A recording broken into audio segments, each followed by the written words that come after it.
赤く染まる信号機は一人ぼっち、僕の心の表に。それは言葉や記号じゃない、寂しさというスペース。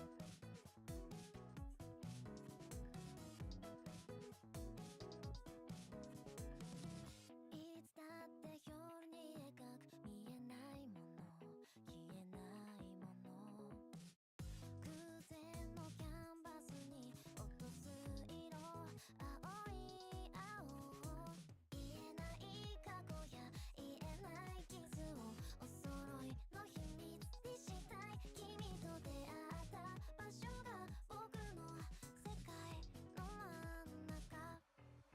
全部夜のせいにして忘れてしまいたいのに、目を閉じても君の残像が揺らいで眠れない。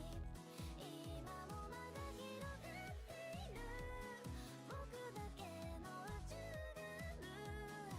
星と星を線でつなぐように、明日になればまたハローハロー。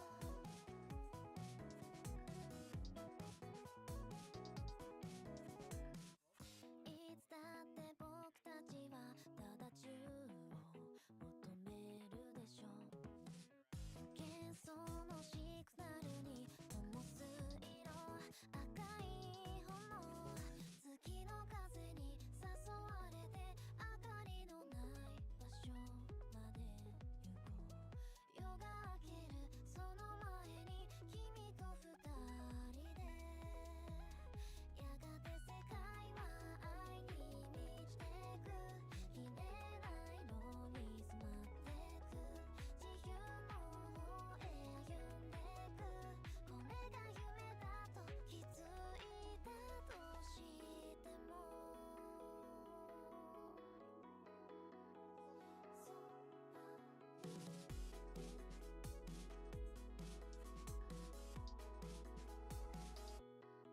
全部夜のせいにして忘れてしまいたいのに、目を閉じても君の残像が揺らいで眠れない。今もまだ広がっている僕だけの宇宙がある。星と星を線でつなぐように、明日になればまたハローハロー。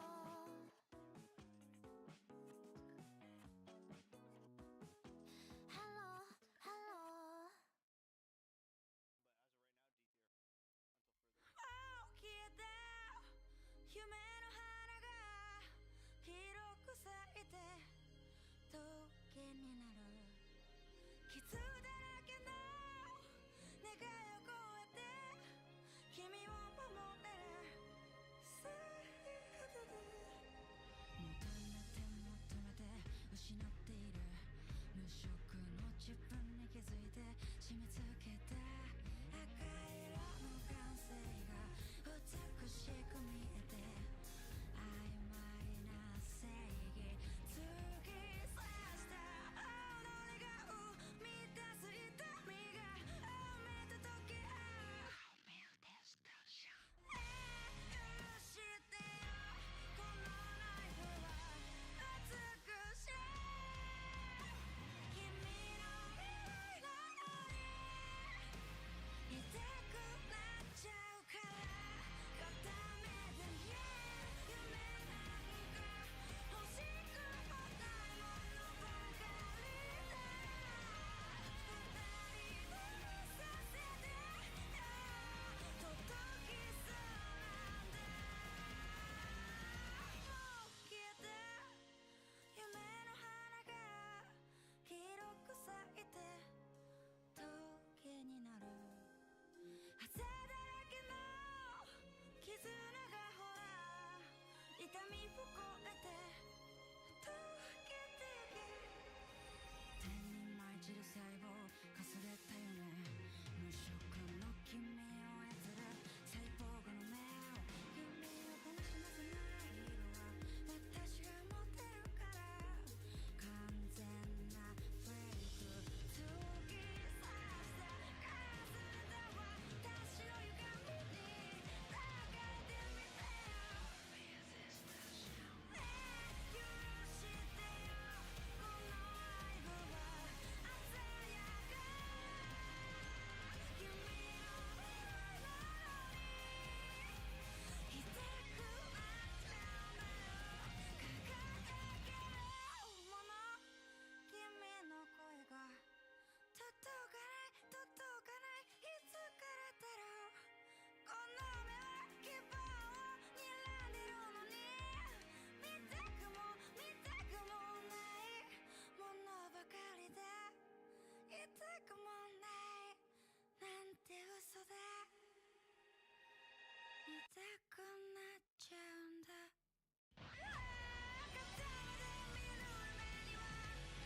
それは別れ歌。拾う骨も燃え尽きて、濡れる肌も土に変える。荒野を走る死神の列、黒く歪んで真っ赤に燃える。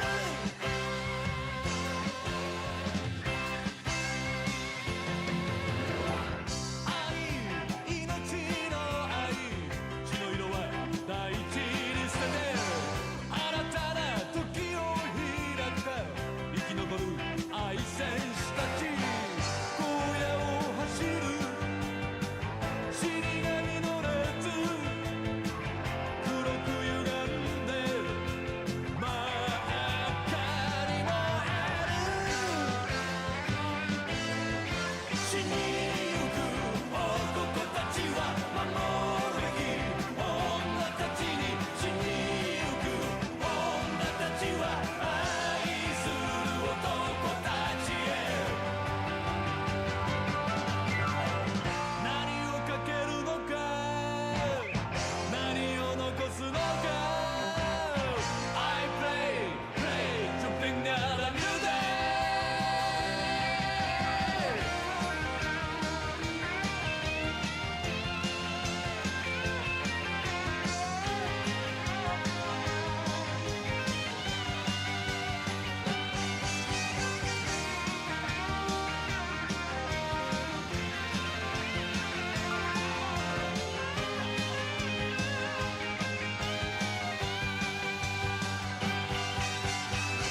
愛、悲しみの愛、今は残るだけ。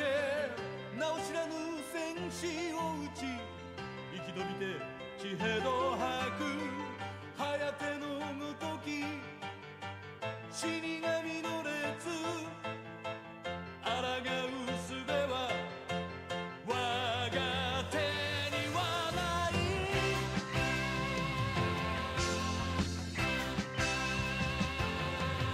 死にゆく男たちは守るべき女たち。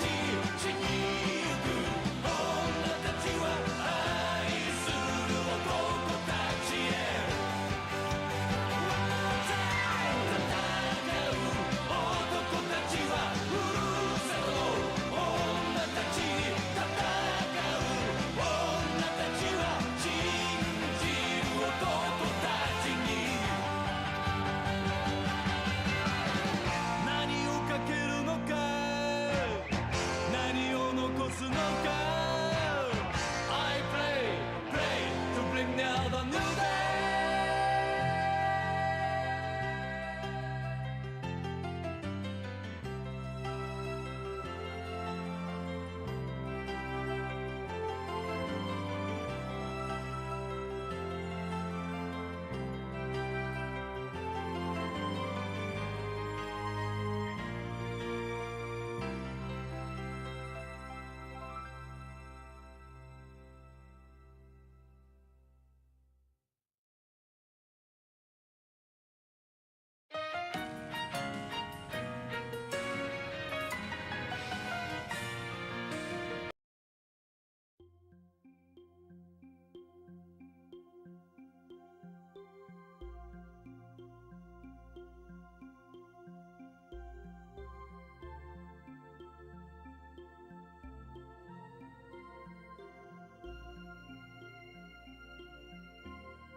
まるで悲しみのかけらだわ。街を閉ざすガラス色の雪、明日を探す瞳さえも曇らせてゆくの。闇の彼方、見知らぬ力に流されて、心がどこかへはぐれてく。張り裂けそうな胸の奥で、鼓動だけが確かに生きている。光る風の中、聞こえてくる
Hello, everybody, and welcome once again to the Moonbow Network podcast. This is episode 8, and we are revisiting the tier list discussion. It's been just over, or maybe just under 2 weeks ish, maybe, sort of something. And I thought, you know what, now's a good time to get everybody riled up once again to discuss a tier list that half the people are going to disagree with and half the people are going to agree with. So, before we actually get into the tier list discussions, I'll just let everybody introduce themselves while I sort out the final person's screen. So we'll start with Charlotte. Wait, I realized I was muted. My apologies. You're Hello, fine. I am Charlotte from Team ORCA.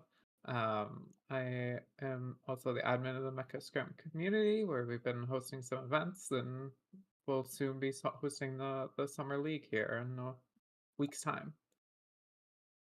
Hell yeah. And then Thellian, who the hell are you? I am Thellian. I'm a member of Team ORCA. I primarily play melee strikers, and I'm here to, hopefully make a pretty agreeable tier list. But even I'm not so confident on that one this time around. And then finally, we have a new person. Explain who you are. Hi, I am Renegade, otherwise known as Renegade Man, on the ladder into my friends. I don't know why I'm here. I'm kind of just a last minute fill. I'm not very good at the game. I That's a lie. doubt that He's so very modest. much. A modest king we stand. Right. Okay, let me just do this thing where that goes behind there, and then we bring that up. Oh, nope. This is a bit of a mess. Whatever. We'll just start. Okay, so fucking Thellian, put it back. Right, we're going to start with Aleseness first, because it's the all-rounder, which last time we had a bit of contention about where Aleseness actually sits on a tier list.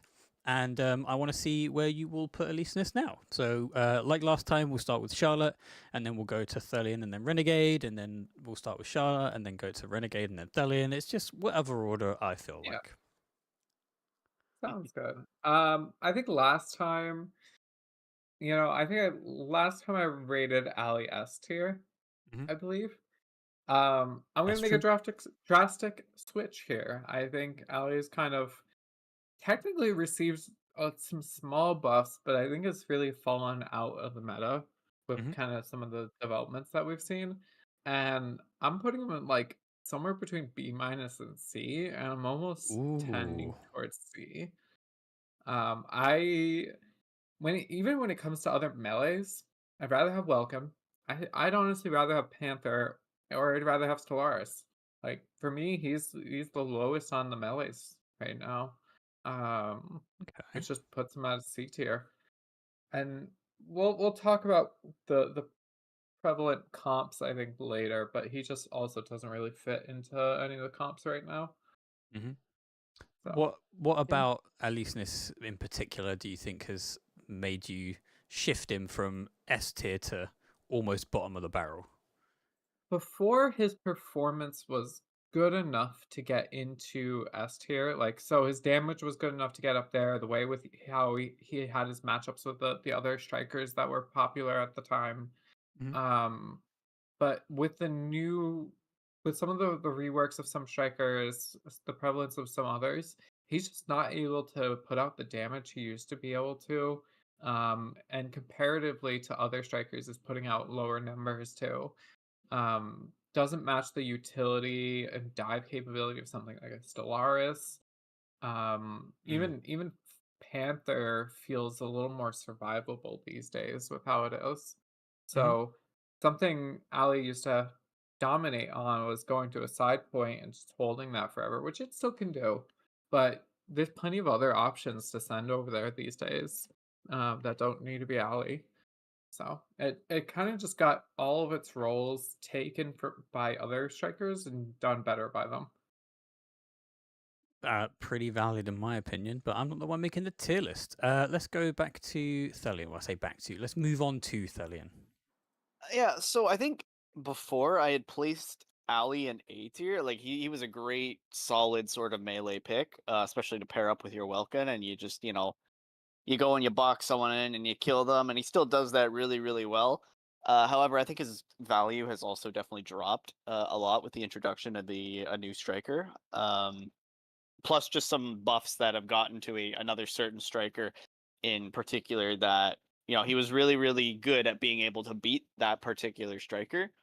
But now it's a much harder challenge for him to do it, and it's a lot more more of a fair fight in that regards. So I am actually going to just place him down, I think, in B tier. I still think he's a solid pick, especially like Charlotte said, just for holding down like a side point on his own. But right now, like she said, it's just better options, better melee options with better dive capability than Ali at the moment. Okay, fair enough. So we've got one that has gone so far from the top and it's like a massive fall from grace. And then we've got one where I think it was kind of a similar placement to last time. Not amazing, not terrible, just right there in that sweet spot. Now, Renegade, we didn't actually have you on last time. So now I'm super intrigued to see where you're putting our first contestant, Alistus. So if you had asked me during the open beta test where I would place Alistus as an Aquila main, I would have put him in top of A tier as one of the most annoying people to fight in existence. Okay. And I hated every single Alistus main player with a passion.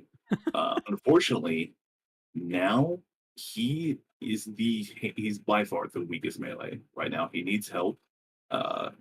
I can't put him in D tier based on the fact that he has survivability and he's kind of easy to play. So he's very good for like newcomers to come into the game and try and learn and basically build how they want to play the game around Alistus in the beginning. But at this point in time, he doesn't really excel at anything other than just being annoying and being alive. So he would probably have to be at the bottom of C tier for me. Wow. Okay. Yeah, some pretty drastic movements there.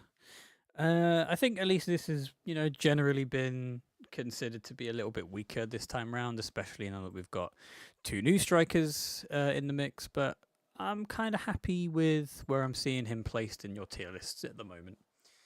So we're moving on from Alistus, and we're gonna just go through the melees now because I feel like it's a really good idea.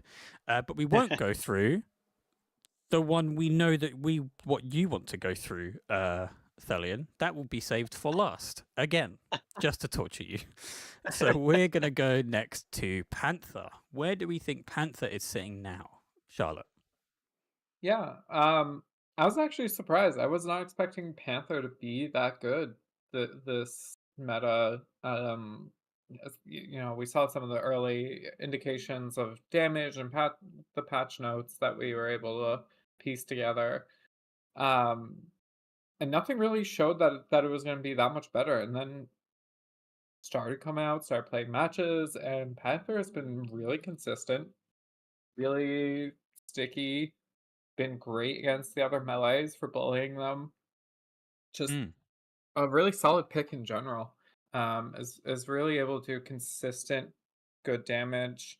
I'm not a Panther player, so I can't tell you what exactly made it kind of happen that way, but it's definitely reached a level where it's very consistent, very very survivable. You don't have to worry about a Panther on your team too much, and is able to do really good damage all the time. I think one of the problems before was that it wasn't able to do consistent damage, and now it is. It feels like. So I'm somewhere between A and B. I'm gonna tend towards A because I actually put a decent amount of value on it internally in my head. So I'm gonna say A tier. Nice. Okay, it's quite nice to see one of the once forgotten strikers after just even though it was a relatively big balance patch because it was from beta to launch, it's still one balance patch. And now Panther, the kind of pure melee with absolutely no ranged capability, is moving up in those tier lists, at least by one pro player's estimations. So we're gonna. I mean, I think I had Panther at C or D tier last You time. you had Panther and Naru at D. So Yeah, I mean, so there's some big moves here. Ali went from S to C on my list, and Panther went from D to A.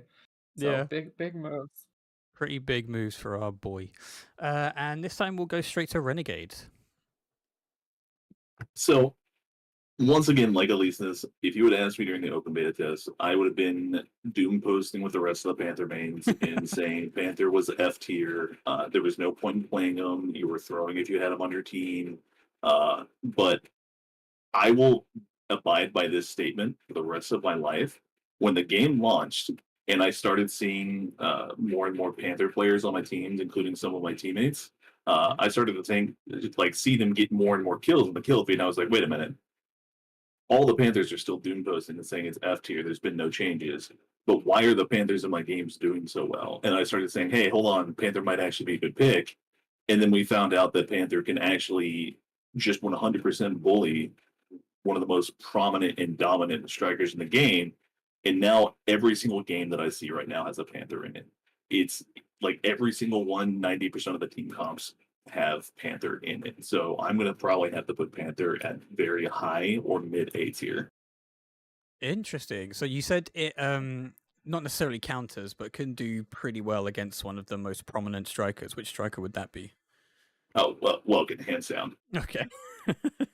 Yeah, fair enough. So this is actually a good idea for me to swap the direction round. So Thellian, how do you feel about that? I am in complete agreement with everyone here on their placement of Panther.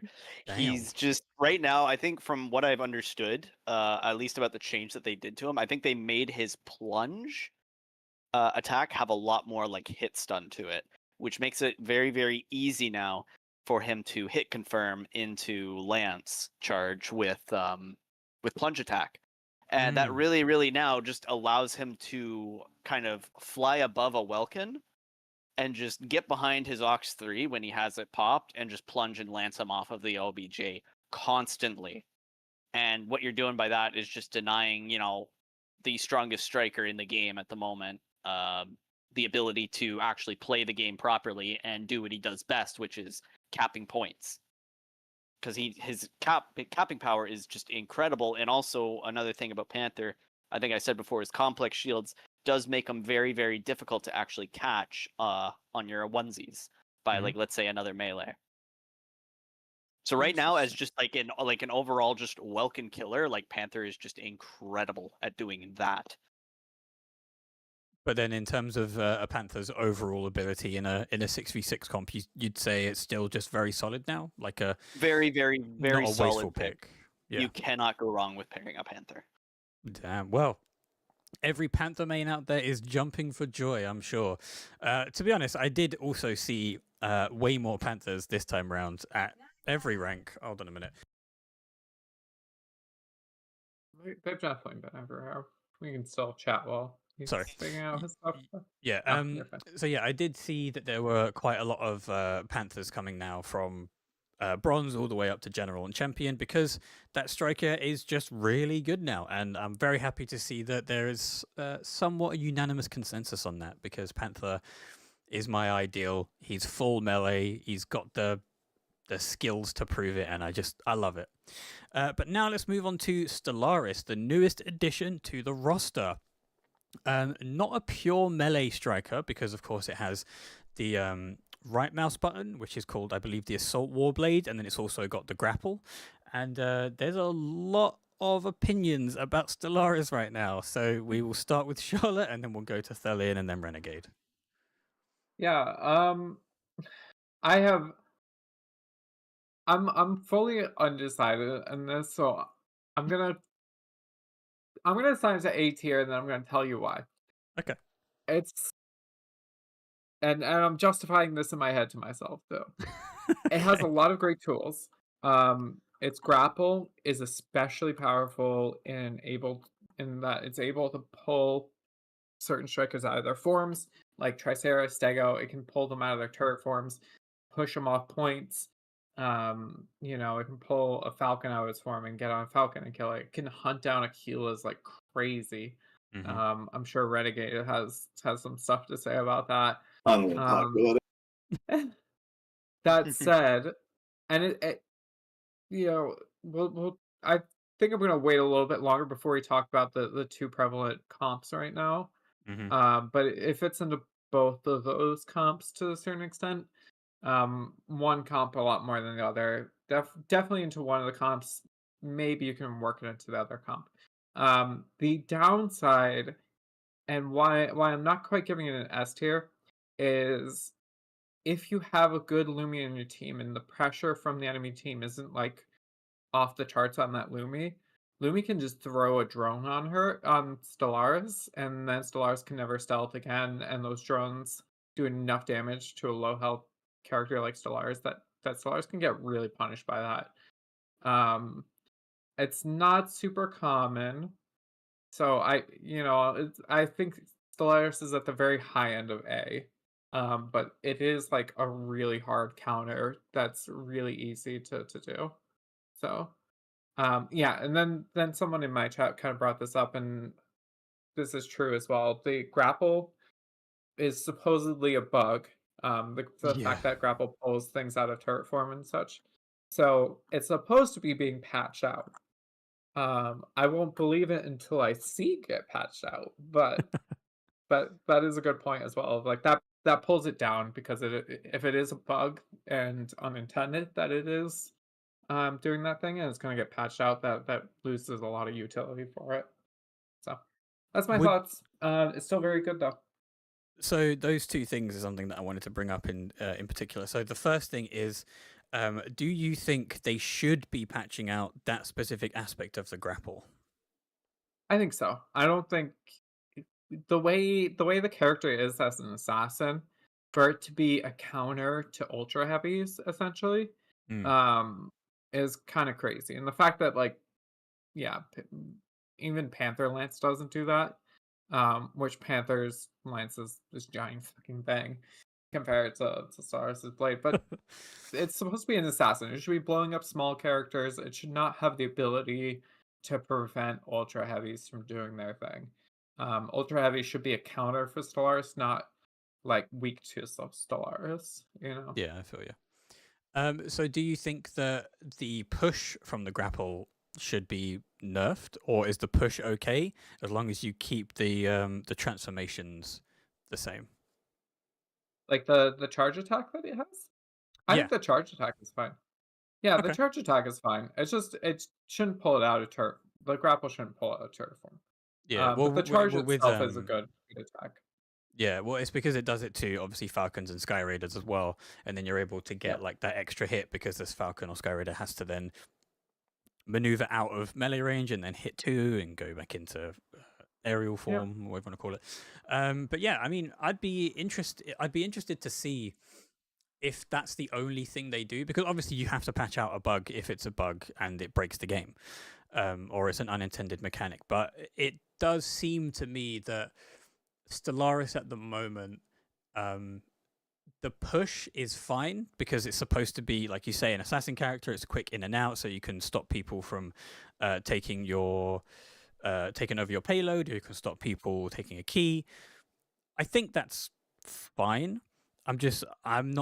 Personally, I'm just not sure that the reward for taking somebody out of their transformation is that big, especially when you can just press it again and go back into your transform mode. But like I say, we will have to wait and see, or like you say rather, we'll have to wait and see the extent to which it actually changes Stellaris, if at all. And then the second question is, how hard do you think Stellaris is to actually play at a proper top tier level? So I'll say this: I think Thellian can speak on that better. So maybe throw it over to him and see what he thinks about this and Sure. his thoughts on it. Because I have thoughts, but I don't play Stellaris, and Thellian has actually been kind of maining him. So I think he has a much better opinion on that one. Fair enough. So yeah, we'll throw it straight to Thellian. We'll get your placement first, and then we'll ask you those questions as well. Yeah, so I think earlier, like maybe like night one, day two or whatever of the game, I probably would have put Stellaris in S tier. Definitely now that we like the playing field and the skill level with the queues is kind of like evened out a little bit. and you're finding people that, you know, kind of know what they're doing, know how to play the game, know how to communicate with their team, especially in like a scrim setting or like an actual, like, you know, everyone's in comms with each other environment. I think Stellaris is incredibly easy to deal with, especially with the Lumine, like Charlotte said. You know, Mhm. all the Lumine has to do is throw a single damage drone on Stellaris and then call it out, and I can guarantee you that Stellaris is going to die. And likewise with Falcon, the Falcon can just pop the radar, ping it out to the whole team, and now the Stellaris has two choices: either run or die, or engage the Falcon and then get turned on and die for it as well. But I think right now, like, he is an insane like melee character. He's got incredible like dive potential and ability just to like jump on a target that, you know, someone else is fighting who's like low HP or whatever, and then Yeah. kill him outright that way. Like, I have to say, like, he is definitely high A tier just for that alone. And also like the sword drones. Don't forget about those sword drones, because, you know, even Yes. if, you know, like Sword a low funnels. HP target gets away, he can just throw the sword drone out, and those will clip through walls if he has the lock on as they like go behind the wall and kill them with, you know, at like 1 or 2 HP. And also on top of that, not only do they, you know, punch through all form of like shields and whatnot, they disable the lock on for 3 seconds, which is ridiculous. So what you can basically do is just hover around the enemy Lumine and just spam sword drones on them, and suddenly the Lumine isn't able to heal for 9 seconds except themselves. Yeah, that's And that's pretty I've strong. just done that, and I've watched someone else just kill someone outright because, you know, the Lumine wasn't able to, you know, out heal that damage because they just could not heal completely. And then to boot, you know, the cloak, while, you know, a Lumine can deal with that, a Falcon can deal with it. It is an insanely good get out of jail free card, and I don't think a lot of people realize how powerful an ability like being able to break a lock is at will and just dip out. Mhm. And it also cancels stagger too. So even if you That's get true. dogged on by another melee, you just pop the cloak and you're gone. Fair assessment, I think. So yeah, so those same two questions to you, really. The grapple. Do you think it should get nerfed and be the same as it is and stop transform? Do you think it should be nerfed by the bug being patched out? And then do you think that the push is fine as well? I like the push, but I also like would definitely not like the bug to get patched out, because I do play a lot of Stellaris and I like that ability just to be able to interact with the ultra heavies and just push them off the cart, because I know there have been a lot of matches where like the winner was decided by basically the Stellaris just being able to push the ultra heavy off the cart constantly. Mhm. I Makes sense to me. I would maybe keep it for like it would really suck to lose it, because basically then Stellaris would have no way to interact with a Tricera like at all, which would be really unfortunate to lose. But a bug is a bug, and if it was unintentional, then it needs to go. As much Yeah. as I would not like it to. So And the taking out of transformation modes, would you say that it's a fair assessment to take that out but still keep the push? I think, yeah, that's a fair assessment. You know, Yeah, get rid of the, you know, the detransformation kind of thing it that's the word has, I'm but, looking you know, for. keep Yeah. the push. I think the push is great just for being able to get someone away from the team for a little bit, just to give you a little bit of breathing room and space, just Sweet. for like a hot second to do a bit of damage and then get out when you need to. Well, yeah, from like cloak, grapple, push, cloak is pretty effective on stuff like payload. I think the most effective it is on payload, to be honest, because it's like the only it's the only consistent Yeah, objective in all of the it's very, modes. very consistent. And that's another reason I would hate to lose it, is because I think Stellaris's value on like those payload push maps would just go down the drain. Yeah, I would agree with that. And lastly, what do you think it's very difficult to play Stellaris at a top level, or do you think it's just a matter of people just reading tooltips, as it were? That's, you know, I do not claim to be the best Stellaris out there. I think I still have a long ways to go in Mhm. terms of like reaching like my skill ceiling with Stellaris. I want to say at a high level, Stellaris is difficult because you can make one mistake and you will die for it. And I've done that tons of times where I just make a single mistake and I get completely cooked for it because the other team knows how to capitalize on that mistake and just turn on you the second you reveal yourself. Yeah. Okay. Fair enough. I would say I agree with you pretty much wholeheartedly on that. But, we're not here to agree with each other. We're here to shout at each other for our wrong opinions. So, Renegade, do you have any other thoughts, or are you somewhat in agreement? No. As the only true victim in this relationship with this striker right now, I have vastly different opinions, and Let's this is going to go. be very polarizing. Actually, So, as an Aquila main, I love Aquila. It is the one striker that I truly vibe with, and I do not get bored playing it. I will be at the front of the line when I say that I do not like Stellaris. I do not wish to see it on the enemy team when I'm playing a game, and I basically dread seeing it every single time. Mostly because of its ability to basically just shut down Aquila from just playing the game. Like if it was, oh, I don't have a good time fighting Stellaris, that'd be fine. But based on its abilities with the tethers and the FCS daggers that disable lock on, doing the math on them, a good Stellaris player, can effectively stop an Aquila player from doing anything in the game for a total of 32 seconds every 45 seconds. And there's just no counterplay to it. You just cannot stop it. And through that alone, I would normally place Stellaris at a very high A tier, like maybe right behind or right in front of Panther. But as I have continued to climb the ladder and I have continued to play the game, I have found Stellaris' one true weakness, and that is coordinated team play.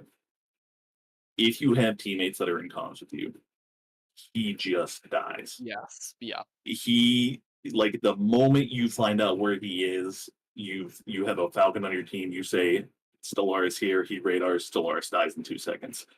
You sit next to your Lumi, Stellaris goes on you, Lumi drones and Stellaris dies in 2 seconds.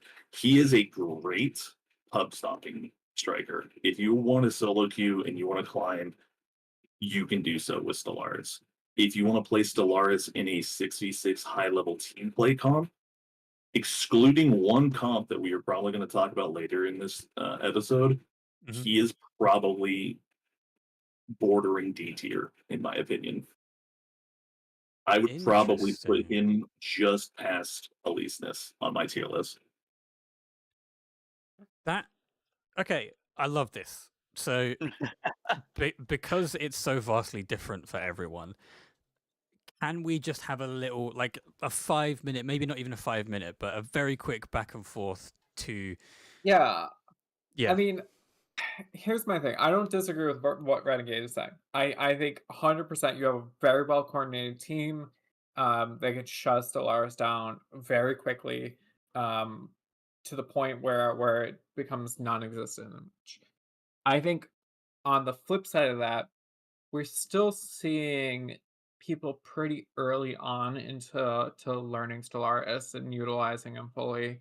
And I think why I'm keeping him at A tier is once we have some really, really, really good Stellaris players, I think even with the weaknesses there that we talked about, I think it still is going to be viable and still going to be able to get kills consistently enough to kind of play that role. Something we didn't talk about, obviously, is the utility of stealth capping too, right? Stealth capping points. Yeah. Even against a good team, a stealth cap can still come through very often. So even against good teams, that can be a thing. And I wanna wait until we get to the healers to really talk the competitive comps. But something about the competitive comps that I think not everyone is realizing, and of course every team should be trying to play meta comps and quote unquote follow the meta to a certain extent, right? But you're going to see a lot of teams that aren't able to, either because they don't have the players that play those strikers, or because they just don't like it, or they think something else is better, right? So we're going off of what we think is best. And I'm generally in agreement. I think the three of us are all in agreement as far as the meta, but if you run into any comp that isn't these two meta comps we're going to talk about, the Stellaris is still very viable into a vast majority of them. Correct. Especially because Falcon is not really being played on the vast majority of other teams. You know, or really, it generally is going more towards Skyraider than Falcon. Not every case, but generally. So And to compound off of that, the basically the reasoning behind this is that I'm seeing posts, whether it be in the Mega Break General Discord, the Reddit, basically anywhere that's talking discussion about this game, is that people want Solaris nerfed into the ground. And I do not think that is because Solaris is overpowered. What I think it is because Solaris is just not fun to play against. It is the only striker in the game that can consistently stop its target, or as I like to call it, its victim, from just playing the game and not having a good time for a long period of time. And it's just not fun to play against. And I think honestly, right now, if Season knee-jerk reacts to the people who are complaining about Solaris and nerf it, it's going to be dumpster trashed here, and then it's going to be thrown if you pick it. Yeah, definitely. I think this is definitely a concern of mine as well. Just being in the main Mecha Break Discord, it's it's like any major Discord where there's a competitive element to a game. People are going to ask for nerfs and buffs for everything. I've seen people ask for buffs on bloody Welkin, for fuck's sake. Like, it's just going to be Nobody would such do that. a Who would obviously ask for that? Yeah, Well, I wonder who who was the one, clearly not one of the that people on is this enough. panel tonight. No, definitely not. But yeah, like Crazy. genuinely people saying that Welkin is either too slow or he doesn't do enough damage, or once you use all of his orcs, he's useless. And it's just like, in isolation, you can make any striker look bad like that. But take the whole kit, and Welkin does not need any improvements. A single plus 1% on anything on Welkin is not needed. It's minuses all the way. But anyway, we'll get to Welkin. But yes, this is the kind of stuff that I love talking about, because there are three people who are close, all of them on the same team, wink wink nudge nudge, and you have vastly different opinions about the same striker, considering the strikers that you play as well. But enough rambling. Let's move on to the next one. Sorry to shut you down, Thel. Right, we will move on to let's go to the snipers now, because obviously we have an Aquila main here, and I think that makes more sense. But first, we're going to go to the one and only Narukami. Charlotte, are we having a repeat, or are we putting it higher? So Naru was a D tier for me before. I think it's moved up. I think it's moved up in the world. Are we being trolled? Is it going to go like No, B+? I'm honest. Okay. I think it's actually somewhere between a B and a C tier for me. I'm going to tend towards C tier here, and I'll explain why. Some of the things that changed is there's two things, right? There's some very hyper aggressive comps out there right now, and what that means is if you have a Narukami on your team and the rest of your team is playing hyper aggressive, that Narukami just goes unbothered the whole time. He can just sit there and snipe, and no one can do anything about him because they have way too much pressure on them elsewhere. That in itself is really good. And as I say this, I'm going to move it up to B. But it's just it has become very consistent. It doesn't really get punished a lot. Something that also happened is that with the new maps that they released, I think all of those maps are much better for Naru. Previously, Naru was pretty good on most of the maps, but like really only like really good on like Cape Block. I think before, and to a lesser extent, I am Misra, but now it has the new observatory. It has even the new push the payload map, because there's so much outdoor space on the back half of it. Well, the back 2/3 of it. Even the new TDM map is pretty good for Naru. Like Naru just in general has better maps now. Has a lot of pressure being pulled off of her and onto other characters, and then still has that utility of potentially coming in for a stealth cap or a side point cap. through stealth while the team is occupied elsewhere. So I think she's in a much better spot, you know. Damn. Okay. I was honestly expecting a second D tier, but you know what? I'm as frustrating as it is to deal with a Naru. I'm happy that we haven't even got to a D tier just yet. We're gonna go to you last, Renegade, We because you're the sniper boy. So we're gonna go to Thellian next, and then Renegade, and then we'll do the same thing with Aquila. I still don't really see too much value with Narukami at the moment. I'm putting it in C tier because there's something else that just takes the cake for D tier, and we'll get into that later. Okay. But I do have to like agree with what Charlotte said. Like right now, Naru just has much better maps, and if left alone, able to be left alone, doesn't have to move too much, get some good angles. It can just help finish off a target easily.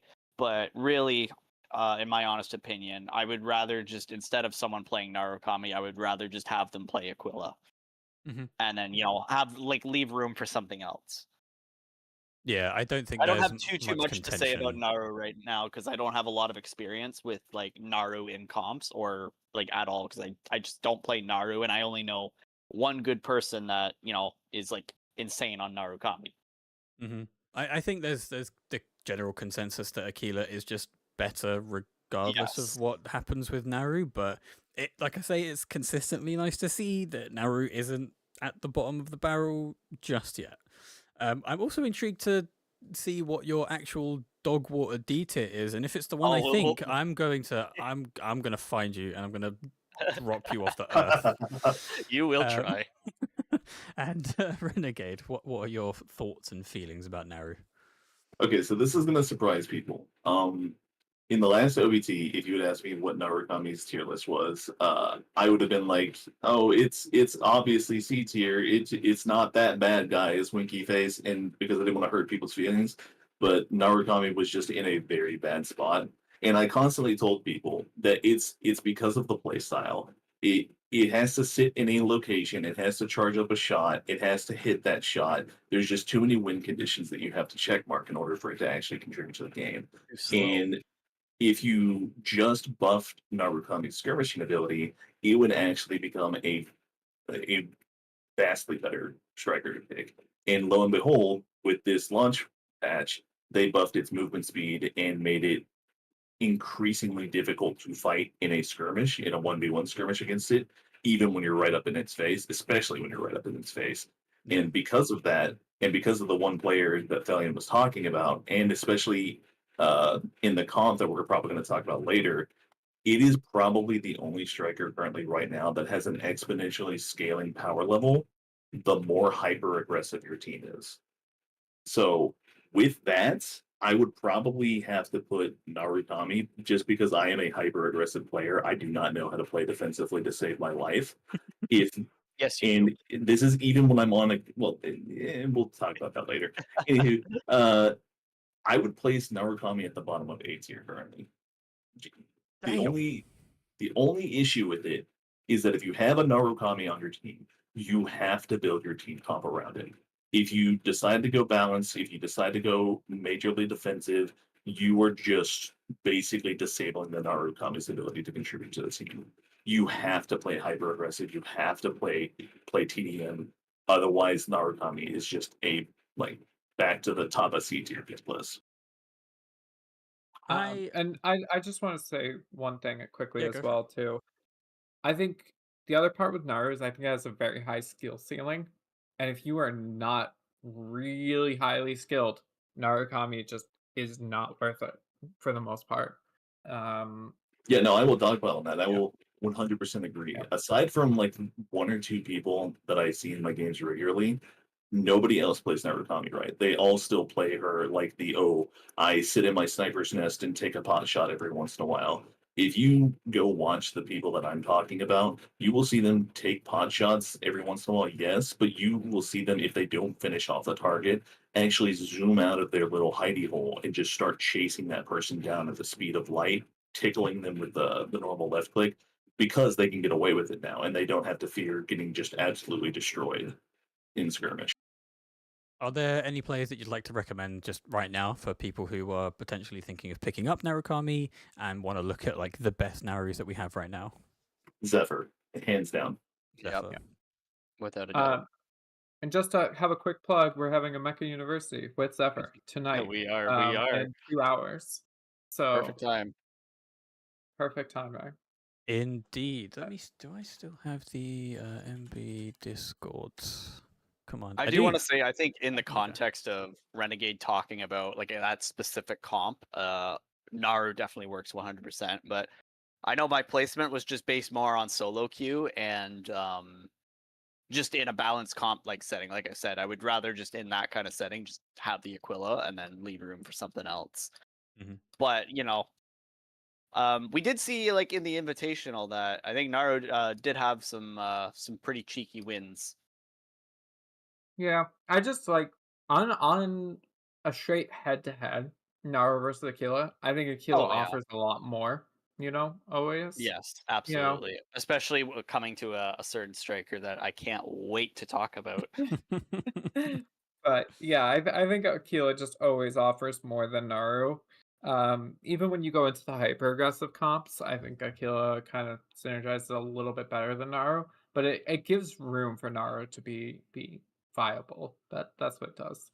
But I don't think it really comes past Aquila ever these days. Mm. At least not yet. I think that's somewhat the unanimous choice. There is always, if you have a choice, take the Aquila, but Naru is not necessarily the worst pick in the world. So moving on to definitely not. moving on to the next sniper, we have Aquila. Now, once again, we'll go Charlotte, Thellian, and then Renegade, because I'm sure Renegade is going to give us the best lowdown of this striker we've ever heard, and I can't wait. So I'm going let's on a start it 30-minute off. rant. You can't stop me. I think Aquila is an odd one. I think it deserves to be S tier.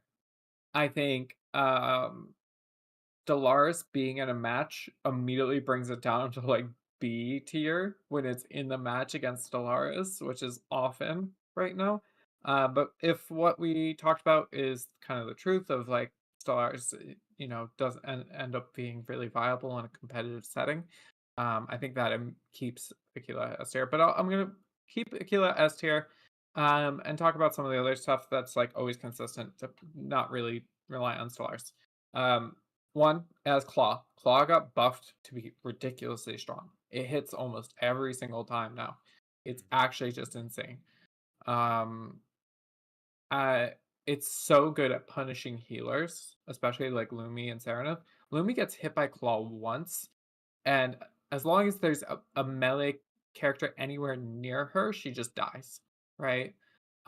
There's almost no counterplay. You can dodge the Claw, but it's a lot harder these days, and especially on Lumi, you're generally looking down at your team and targeting your team, and so you don't always catch when an Aquila shoots their Claw. And if you don't catch that initial shot of the Claw, like you're just not going to be able to dodge it. Outside of the Claw, you have multi-lock. Multi-lock is just crazy strong. Again, you multi-lock onto a Lumi. She gets killed so quickly by it. And if she's getting clawed at the same time and they have any other pressure from any other striker, that Lumi is almost always dead. I know Renegade likes to hunt me on cooldown. He will die and then he'll come back up, immediately pop multi-lock and start shooting claws at me and killing me. And there's not a whole lot I can do about it. I kind of just have to let my team do their thing. And just try and live for as long as I possibly can. And then just the damage. Aquila's damage is really consistent, really good at closing out kills. Aquila has a lot of tools, that's for sure. But yeah, that's my thoughts. S tier for sure. If it's going against Stellaris and Stellaris is in the match, brings it more down to a B, but it still can do work even in those matches where Stellaris is putting pressure on him. Yeah, I think I was having a conversation, it might have been yesterday or 2 days ago now, and yeah, Stellaris against the Flyers is like one of the only kind of what you would call a pure counter, just because of that grapple and the ability to chase. But right now, like you say, Aquila, unanimously given the S tier rank just because of how much it can do. Thellian, what about you? So yeah, you know what? For me, that instant S tier. It's got a great utility with the claw that is actually able to interact with, the one striker I really, really want to talk about, and it puts its most powerful ability on full cooldown if it gets hit while it's up with that ability. So yeah, claw is also really, really consistent now. Consistent DPS is always very high mobility. It's able to move with the team really, really, really well. I actually want to disagree with Charlotte about Stellars. I think Stellars is still a great pick against Aquila. However, I think a good Aquila that knows how to move and knows how to play with its team really, really well and move around with its team is going to make it very, very troublesome for a Stellaris to actually successfully kill it on its own. Because a Stellaris should not be able to, or it isn't able to kill an Aquila in one go. It has to do it about 2 times at like bare minimum, provided it's able to land all of its combos. And even then, that's counteracted by the Aquila just flying up high. And there's one thing that I know Renegade likes to do a lot with Aquila is he likes to fly at the height of the sky ceiling or the skybox, so that when I do get up at top, my FCS is completely gone because I'm leaving the combat zone. If I can't aim, you're not allowed to aim too. Exactly. I will say So I don't think Aquila's value is brought down by Stellaris at all if that Aquila knows exactly what to do. Yeah, just on the point about the skybox stuff. Please, ASG, fix your boundaries on Sky City for the love of all that is holy. Like, I don't want to be flying around as a falcon and then be told that I'm too high when I'm only like 50 feet off the ground. Please make it a bit higher. Extend the ones on the circumference of the stage, and we'll be all Gucci. And I would like finally, to Renegade. I would like to hold on segue into that statement that you just make and please ask Season to ignore this man. I need those. Please do not move them. They're the only reason I survive. Please. One thing I actually do want to add before we move on to Renegade is how Aquila separates itself from Narukami. It's its high mobility and its ability to not really require a full or a charge on its shot in order to deal full damage. Narukami has to sit still to charge a full shot and deal full damage, whereas Aquila does not. It's able to just move around, shoot for free, and if it misses, it's not really a huge value loss, whereas with Naru, it's a massive value loss if that charge shot misses. Yeah, Fair. so as the Aquila main, literally no other striker comes close to basically making me have fun play the game than Aquila. And it's mostly because of the movement. I will be the first one to admit to people I'm not the best Aquila player that I know. So nice. I don't have very good manual aim compared to the other people who play. The only thing that I will fight to the death people on that I think I'm better at is that I am very, very good at the movement. And I know basically how to move around terrain and play off terrain in order to keep myself alive, in order to make my value appear better. And because of that, normally I would sit there and say Aquila is S tier, but the way the current meta is, in my opinion, I cannot put him in S tier, mostly because Aquila is made of wet paper. He dies under pressure. And what do you mean? Hell no. Are you kidding me? Every single game I'm playing in, I get doped by like 4 to 5 people because they know that the moment they catch me even once, I am gone.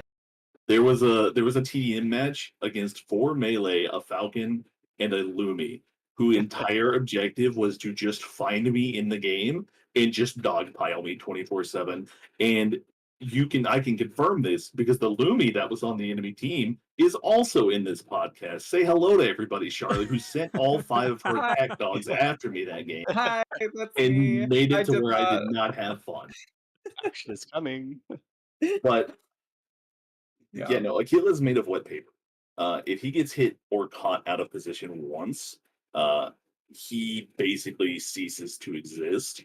and his survivability is counterintuitive to team play due to the fact that once you get hit, your instinct is basically to run away as fast as humanly possible or do some like really crazy maneuvers in order to shake the people targeting you off, which makes receiving healing from your team or receiving support from your team very, very hard on them because if the enemy team can't find you, I can assure you your teammates can't find you either. Yeah, he's kind of right. So there are many games where I am literally just running for my life because I have the non-patched in CSUN patch notes of Aquila having a plus 50% aggro radius in every single game that he's in. And just recently, there was a TDM match on the new TDM map where my team that I say my team, but the people that I'm playing with currently are like, oh, I don't know where the enemy team is. I can't find them anymore. Did they just quit? Where did they go? And I had to like scream into the mic, just look for me on the map. They're all here. Like there's literally 5 people around me. Please help me. But that is the only weakness of Aquila right now is that the moment you put pressure on him and focus on him, he starts to fold very, very fast. He's basically put on a timer. The moment you drain his energy, he's gone. If you run out of energy and energy for your mobility kit, he evaporates. He's just gone. Things that are currently too strong on him is basically the claw. The claw, with the buff that it received on launch patch, no longer needs the extra 3 attempts to claw the target once you send it. It's just too much. It's way too much because you can dodge it once, twice, or even 3 times, and it'll still try and jump after you one more time before returning back to the Aquila, and then refunding 75% of the cooldown for it when it does return to the Aquila.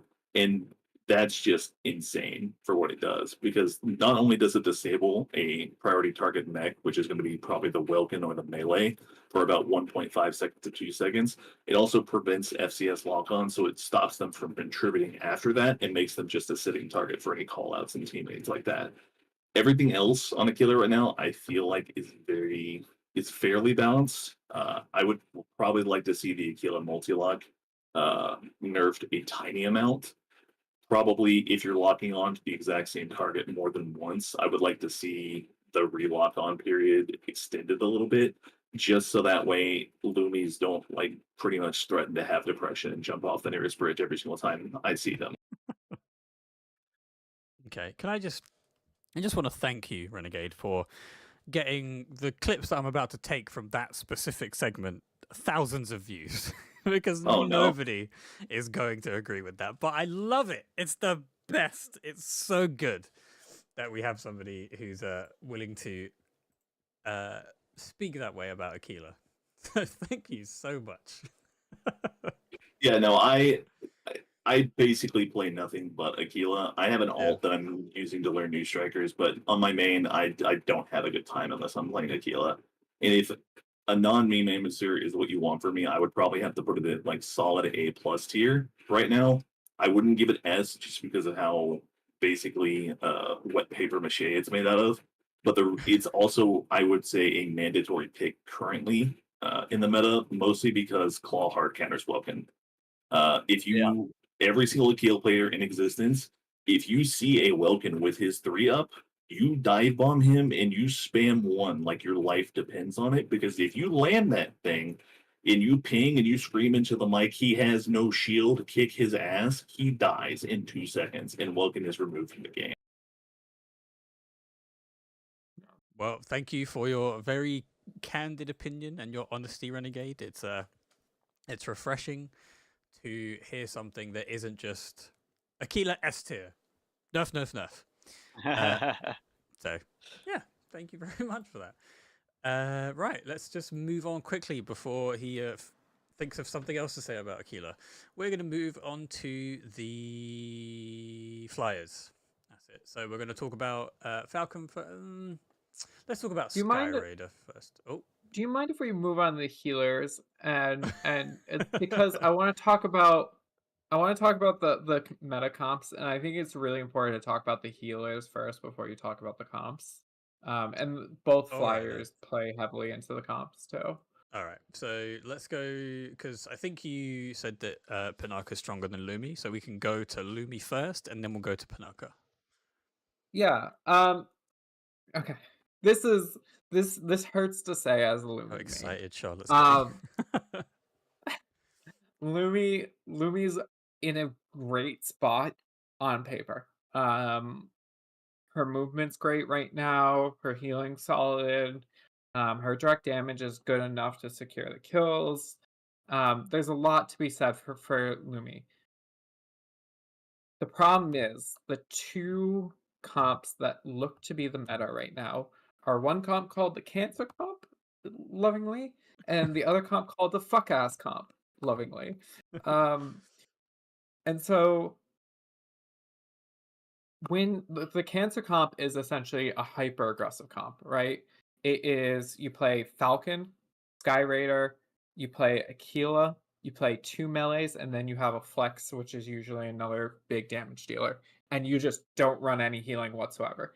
You have 6 huge damage dealers that move really fast, and they can just dive people hard.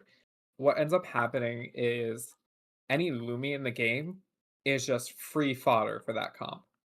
There is no staying alive against it. You can run, you can hide, you're gonna die. You're not gonna be able to heal your team almost at all. The first time I went against that comp, I had 9 deaths, like right out the gate. There was nothing I could do, and it was like it's just so punishing to Lumi that is insane. There's and it brings Lumi's tier strength down so far because it's starting to be such a prevalent comp. And there's just nothing she can do about it. And then the other meta comp, right, which is the fuck ass comp, is essentially the ultra heavy comp. You have Stego, Tricera, Hurricane. You run Panaka for more healing than Lumi can do. You have a Welkin for defensive Welkin tools. And then you have your last one be a flex, probably a kilo though. But Lumi can't work in that comp because she's too squishy compared to Panaka and can't heal as much as Panaka. So when you have all these ultra heavies that really benefit from that percentage healing, and Panaka has 3 sources of really good percentage healing, whereas Lumi has her AoE heal and her drones, and so overall is a little bit weaker than Panaka into that comp, but also Lumi's squishier, so Lumi can get picked out of that comp. So if you're playing the fuck ass comp, you can't play Lumi. She's too squishy. She doesn't work with it. You're playing that comp to stay very tight and still, and Lumi wants to move around. She wants to be going from one point to the next. And because she doesn't work into either of those comps, and because she gets heavily punished by one of them, you don't really get as punished by the fuck ass comp. It's just you can't crack it. And neither Panaka nor Lumi really helps with that by themselves. But essentially, Lumi just has no place against either of them, and no place really like on them or against them, and she gets punished by them. So, whereas normally Lumi would be sitting on an A tier for me, now she kind of falls to like a C, maybe B minus, probably in a C tier for me, which sucks. Um, she just dies too easy. And It's actually just for clarification, anybody who sees this who isn't already like a top tier competitor or whatever, this is in the context of either of these two comps that you just mentioned, right, Charlotte? It's not if you have like if you're in ranked, if even you if have you're a in balanced yeah. So I'm thinking of everything in terms of competitive, in terms of like we're in these super high tier teams, going against each other. I'm not talking in terms of ladder. Like on ladder, Lumi's great. Most of the ladder is never going to punish you. It's better than Panaka on ladder every day of the week. Into ladder, it's probably A tier, S tier. Into competitive, where we're most likely going to see both of these comps showing up a lot or small variations of them, she just has no place, which sucks. but those comps are really, really bad for her. It's not even like it's not even just that they're bad, they're really bad. Lumi just gets absolutely demolished by the cancer comp. There's nothing you can do. Like it's you're dying on repeat and you're just hoping to stay alive as long as possible to keep their attention on you. But it's still gonna be a lot of deaths. So Let's that's my just thought. move. Well, yeah, let's just move very quickly onto Panaka then, instead of going around everybody else, because obviously Yeah. you're saying that Lumi is really kind of downtrodden by these two comps, and I think like you say, it would be important to go over both of the healers within these comps, and then we can talk about in general ladder, or even if you're just playing like scrims with people, you might not necessarily meet these two comps. So yeah, just covering as many bases as possible. So yeah, Panaka next. Yeah, really quickly from Panaka, it's not like Panaka really has that much more that's better than Lumi. Against the cancer comp, it deals with the same issue. Panaka gets focused down, blown up very quickly, doesn't have a lot to do. The only thing that brings Panaka higher than Lumi is that Panaka has a spot on the fuck ass comp of this crazy ultra heavy comp. She has more sources of healing. She can use the walls both defensively and offensively to keep teams from being able to really affect your ball as much. And really can heal through any damage that's coming through into that comp. Outside of that, not really a great pick. She is too easy to kill. You can have a Welkin boxer up and almost die almost every single time. If you're talking ladder, I would give Panaka a C tier and like Lumi an A tier. But when you're talking competitive, because Panaka actually has a spot on one of these two comps, I think she goes into B tier, honestly. And it hurts me to say that because I do not want to play Panaka in ladder because it's just not good in ladder. But when you talk in terms of competitive and what we'll see on stages soon, in the summer league that's coming up and the tournaments that are coming up, I think you're going to see a lot of people try to play Lumi and just get torn apart. I think that's what we'll see. So. Very informative. Thank you very much, Charlotte. And we'll just continue on. We'll go to Renegade this time. So first Lumine, then Panaka. So if you had asked me this like a week ago, I would have said, "Oh, Lumi's in the same spot than she's always been. She was great in the OBT. She was the best healer in the OBT. She's great now. I would probably put her in like lower A tier, high tier B tier. As a striker overall, can do basically everything. Can heal, can provide utility with disruption for objective captures and stuff like that. Even through Welkin, the Great Shield and stuff like that. Basically, just a good overall support mech. But in the last couple of days, with the refinement of what we're now calling cancer comp, Lumi just can't exist. The moment Lumi appears on the map, it's dogpiled in less than 2 seconds, and there's no escape. There's no lockdown break. There's no nothing. You can try and play around the Tricera and the Stego on your team if you have those. It doesn't help. They just get destroyed. Panaka, I would not even rate above Lumiere. Supports in general are just kind of in a bad spot based on just the way they work. They don't really have that many defenses themselves to keep them alive, and they're all about providing utilities to the team, which unfortunately means that they're going to be a hard focus, and because they have no personal survivability skills, so to speak, they kind of just melt and die. Now, Panaka does have one position that it excels at, and that is on both payload maps. You pick Panaka on both payload maps. You can do it with a Lumi. Panaka is just going to provide more basically utility and more damage, while also pumping out more heals on your two most important characters, which is going to be your Tricera and your Stego. So only on those maps would I put Panaka higher. If you're going to climb on the ladder and you want to play support, just pick Lumi. Lumi is going to be better for you. You're going to have a harder time on Panaka. But when it comes to high level team play, I don't really think either of them have a spot currently. So I would probably have to put Lumi at high C tier and then Panaka right behind Lumi. This is depressing. But there is one Yeah. question that I'll ask after we go to Thellian. So we're going to do Lumine first, and then Panaka.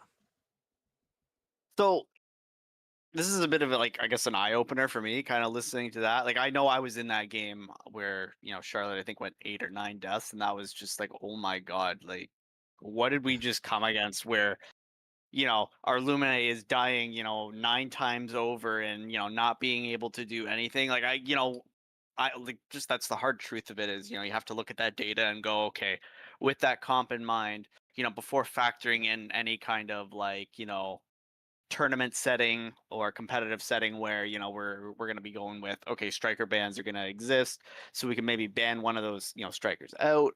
Okay, yeah, fine. Lumine C tier, I'm also very happy with that placement because I do not like Lumine right now as someone who is hard maining Stellaris, because like I said, that little evil red drone made by Satan just tickles you, and you can't stealth and get away, and then everyone is on top of you and you die. So you know what? Let's get Lumine out of here. Let's delete Lumine. In fact, I would probably even actually just on payload, like Renegade said. I think I'm gonna put. I think did we actually go over? But yeah, we did go over both Panaka and Lumine. I'm gonna value Panaka just at B, just on payload. Otherwise, it's C, because at least with Panaka, you got the higher kind of single target healing output with the shield, and then on top of that, you have the walls to add pressure to the enemy's payload to force them off. Likewise with Stellaris, being able to pressure the enemy payload and push them off and deny them advances is good. Otherwise, I don't have too much to say on the topic of Panaka and Lumine, because I haven't dabbled too much into the cancer comp or the fuck ass comp either. But ladder, whatever, play Lumine. Lumine would probably be, in my opinion, on ladder is just a solid A tier. You couldn't go wrong with that. But this is competitive. This is meta. C tier. Delete Lumine, by the way. Okay. And I mean, just to say something too, right? We played against Anubis, the number 1 team in the world. Like even now, people are still considering them the number 1 team in the world. I think the very first match we went against them, I had 5 deaths, and they were focusing me.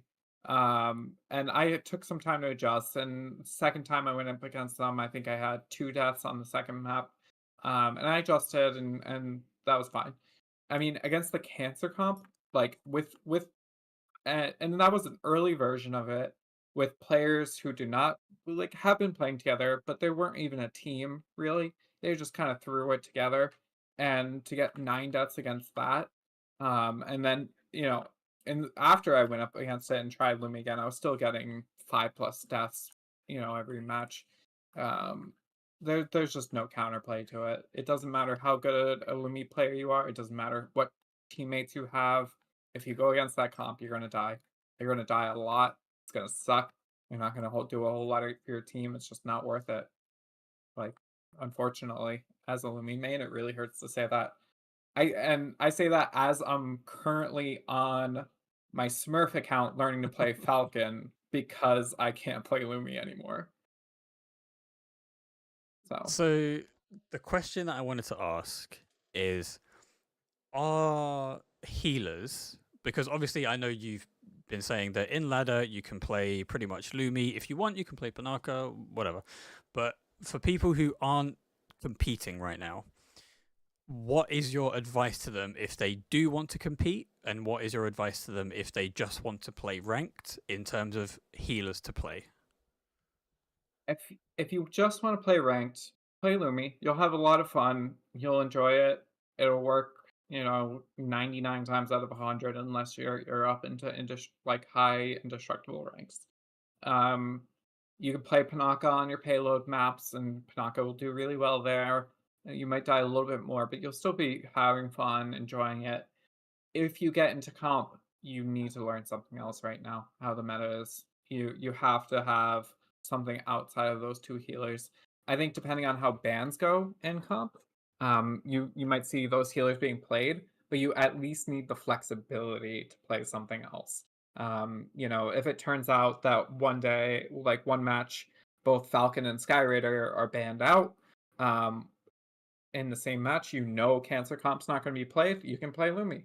Or you can play Panaka and feel a little bit better about it. But outside of that, if Cancer Comp is up, or even fuck ass comp is up, it's just not worth it to play Lumi. You got to play something else. You got to learn something else. It's just the reality of it.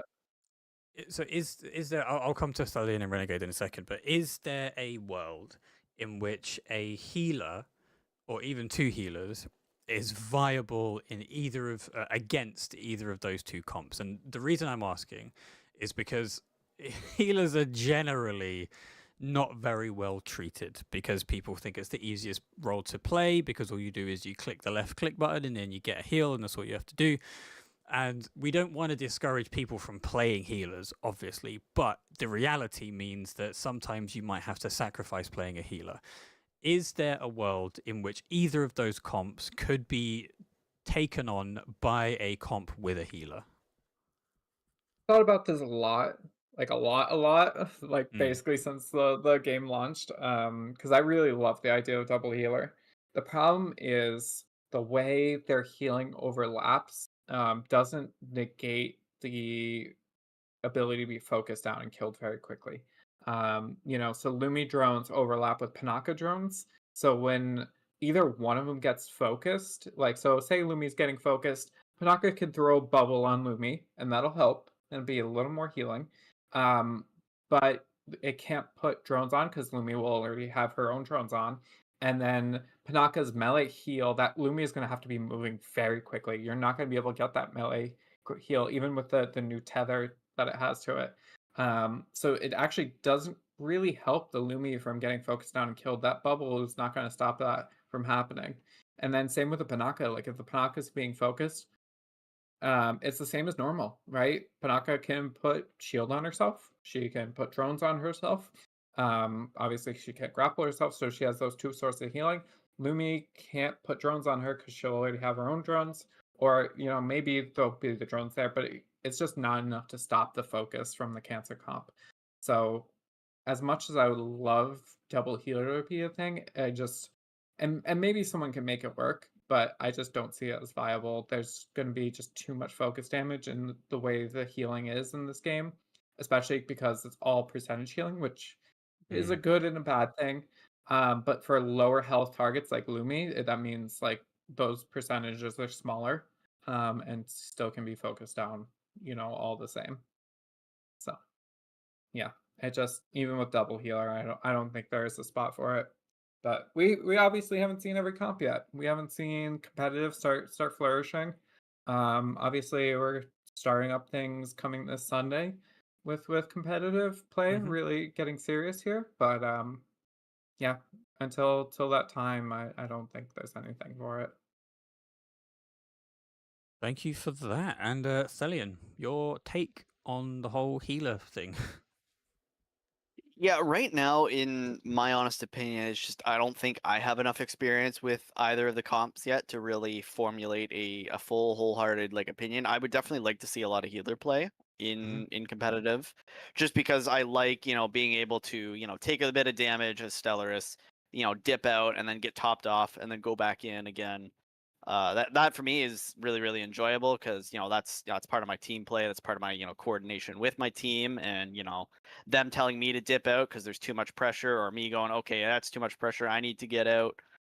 Other than that, right now, I wish they were a little more viable, but Panaka right now with the existence of a certain Well King, you flash the bubble off, and suddenly Panaka's identity is just gone, and then Panaka dies, and even likewise with Lumine, Welkin just flashes drones off, it dies, and then with all the hard focus right now in the game with this Cancer comp, Lumi's just dying.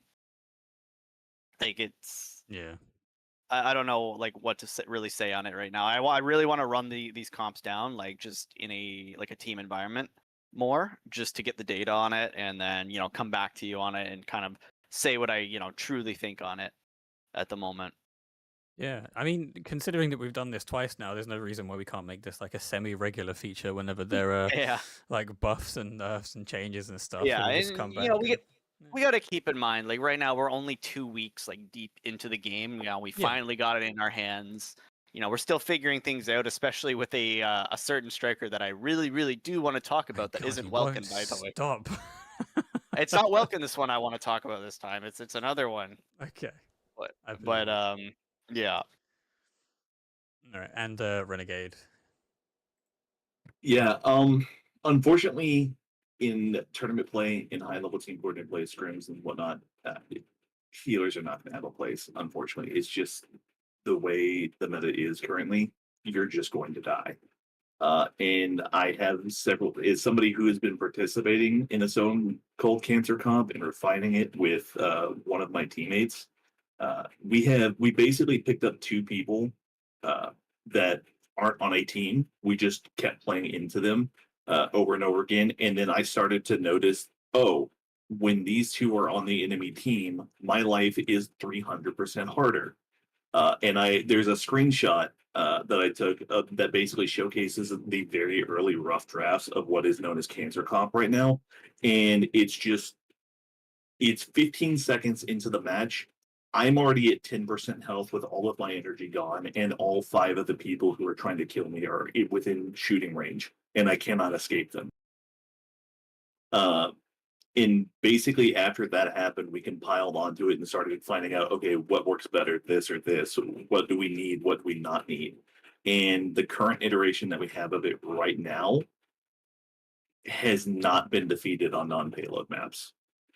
We have 100% win rate with it. And That's this is crazy. including against full 6-man stack teams of full teams.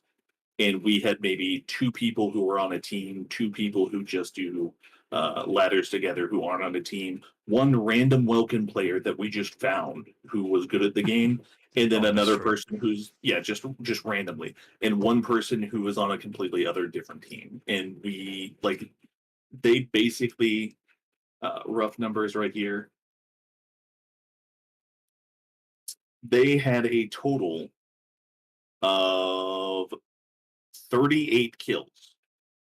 What? On the full 6-man stack team of a very highly competitive 6-man stack team. And the 6-man stack team had a total of 5 kills against them. Yeah, it's awful. It's just it hurts. It's awful. It hurts Yeah. as a Lumi main. That's all It it hurts is. as It's a just Lumi awful. main.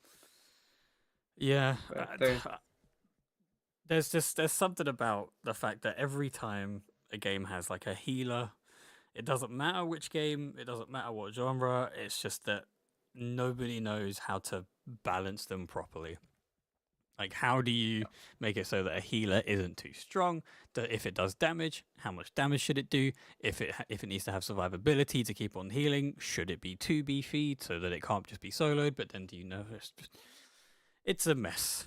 And honestly, it's better that this stuff comes to light so that ASG sees it and goes, "Oh shit, we didn't actually know about this, so there's something we need to do." Otherwise, the game's just going to be dominated by these comps consistently, and people are going to end up leaving the game. Luminate gets buffed into the stratosphere again. Same with Panopta. Suddenly, it's like it's August beta. If healing gets buffed and potential for healing not overlapping too, it might just sway in a different direction. Who knows? But like I say, it's better that it comes out now than, in 6 weeks' time when season 1 is here and you're still dealing with the same bloody comp. It's not going to be a good look. So, right, let's move on from the depressing nature of the healers in this game so far, and let's move on to the flyers. So we'll move on to Sky Raider first. We'll do Charlotte, then we'll do Thellian, then we'll do Renegade. So Sky Raider. Yeah, I think Sky Raider is in a beautiful spot right now. Very hard to kill, does great damage, point disruption with its AoEs. Like it got buffed to the point that is, I think, a better flyer than Falcon right now. I think it's in a better spot than Falcon. The damage is very consistent. The mobility is all there, especially on the moon map with how it has the Oh yes. increased regen from it. Like it's just incredibly good on that map. And even outside of that, it's just able to go to side points, able to do everything it needs to be that S tier for me. I don't know that's necessarily as fun to play. I think Skyraider players still wanted to have more damage, through reworking of its weapon, but I see it in almost every comp we've been talking about. Skyraider works into a cancer comp, can be flexed into um, the fuck ass comp by replacing the Kilo with the Skyraider, and I think that's very viable. Mm. Um, so I think yeah, it works into both of the comps, and it's just very good in general. So it's probably high A tier, low S tier, but I'm gonna give it that S tier, I think. I mean, Skyraider needs a bit of love at the moment after its buffs. It's not enough. It needs to be coddled a little bit more. So, thank you for putting it in S for us, Charlotte. And now let's move on to Thellian. What do you think about Skyraider?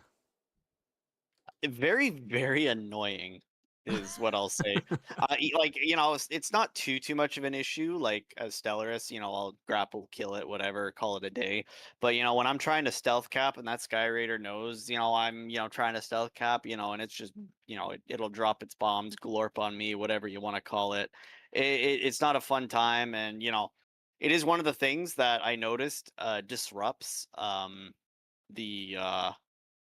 the fuck ass comp really, really well. Is it goes in, drops its bombs, drops its jammers, and suddenly our Stego, our Hurricane, suddenly we can't do anything, can't lock on, can't do nothing. But other than that, like you know what, to me, I want to put it in S, but I think it is like starting to like border on it. I wouldn't quite call it S, but it's very, very high A tier, bordering into that category for me. See, this is consistently interesting. I mean, it might be the case, but I think, as Charlotte said, Falcon's just way more fun. It's just I would agree. all of the things, the missiles and the shooties, and then you can even do some of the missiles without being locked on, as well as the shooties. And Sky Raider doesn't have the spiral, and it's just, I mean, Sky Raider might be better, but I want to play Falcon instead. Right, Renegade, how do you feel about Sky Raider? Skyraider's S tier. It is literally perfect. The misconception I believe that people have about it right now is that they still think of it as the like really good attacker unit that Yeah. it used to be, and then it got Omega nerfed, and then it just did not exist in the last open beta test, except for if your Aquila got banned and you picked it instead. As it is right now in the current meta, it's not an attacker. It is the best support striker in the game right now. It can do literally everything. And it is a vastly different game for me when there is one on the enemy team and I do not have one on my team. It is probably at the bottom of the S tier, but it is an S tier pick. It does good damage, and that damage is chip damage with its laser. So you just team up with anybody else that's on your team, whether it be a Falcon, an Aquila, or anybody else that can help you punish those people with high mobility. You run with them, you turn the game into a 5v6 instantly within the first 10 seconds of the game.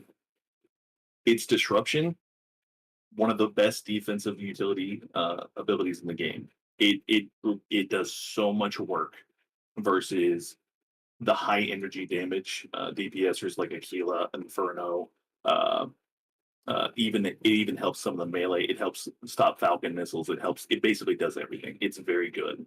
And then not only that, it also enables the kills on all the hard to kill targets. So all the ultra heavies. That missile that you can throw down that puts the little yellow ball on people, there's no ultra heavy player that I know in existence that's just going to sit there and take it. And the moment they de-transform out of their fortress mode or out of their like stego stationary mode, every pit bull in existence on your team is going to capitalize that jump on them and kill them while they're out of their defenses.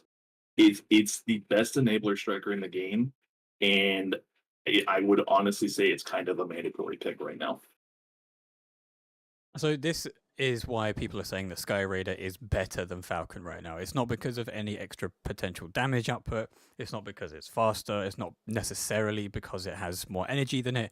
It's literally because of the ability to deny all forms of defensive play. So, like you were saying, Renegade, transforming, capping points, all that sort of stuff. It's such a good striker at doing what it's such a good. It's late. My brain's not working. It does what it does very, very well and better than anybody else. Is essentially what I'm trying to say.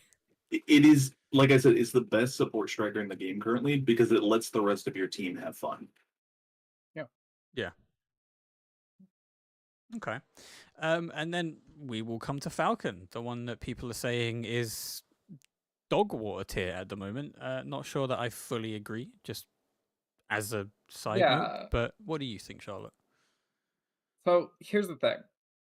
Game released, played for a day or two. I was like, Falcon sucks. Fuck Falcon. I do not care about Falcon. I don't want one on my team. I don't want to see anyone in my game playing it. Like, it just doesn't, by itself, it doesn't have enough damage to like focus down on a target. And then came the cancer comp.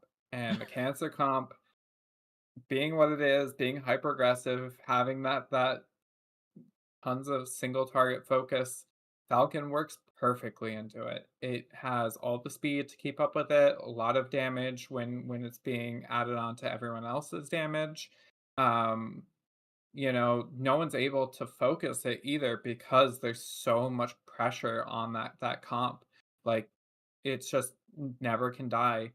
Um, unless you have a bad Falcon player, and in which case that's a whole different thing. But if you have a Plenty of good those. Falcon player on your team in the cancer comp, it'll never die. It'll be really consistent. It'll put a ton of pressure on. And if you're playing that comp and you need to split someone off for a side point really quickly, send the Falcon. Go over that side point really quickly while the rest of your team is murdering them, or you just keep snowballing and get around to grabbing the point when you feel like it. So that said, I think I put Falcon somewhere between B and A tier now because of the way it works into that comp and because that comp is so strong.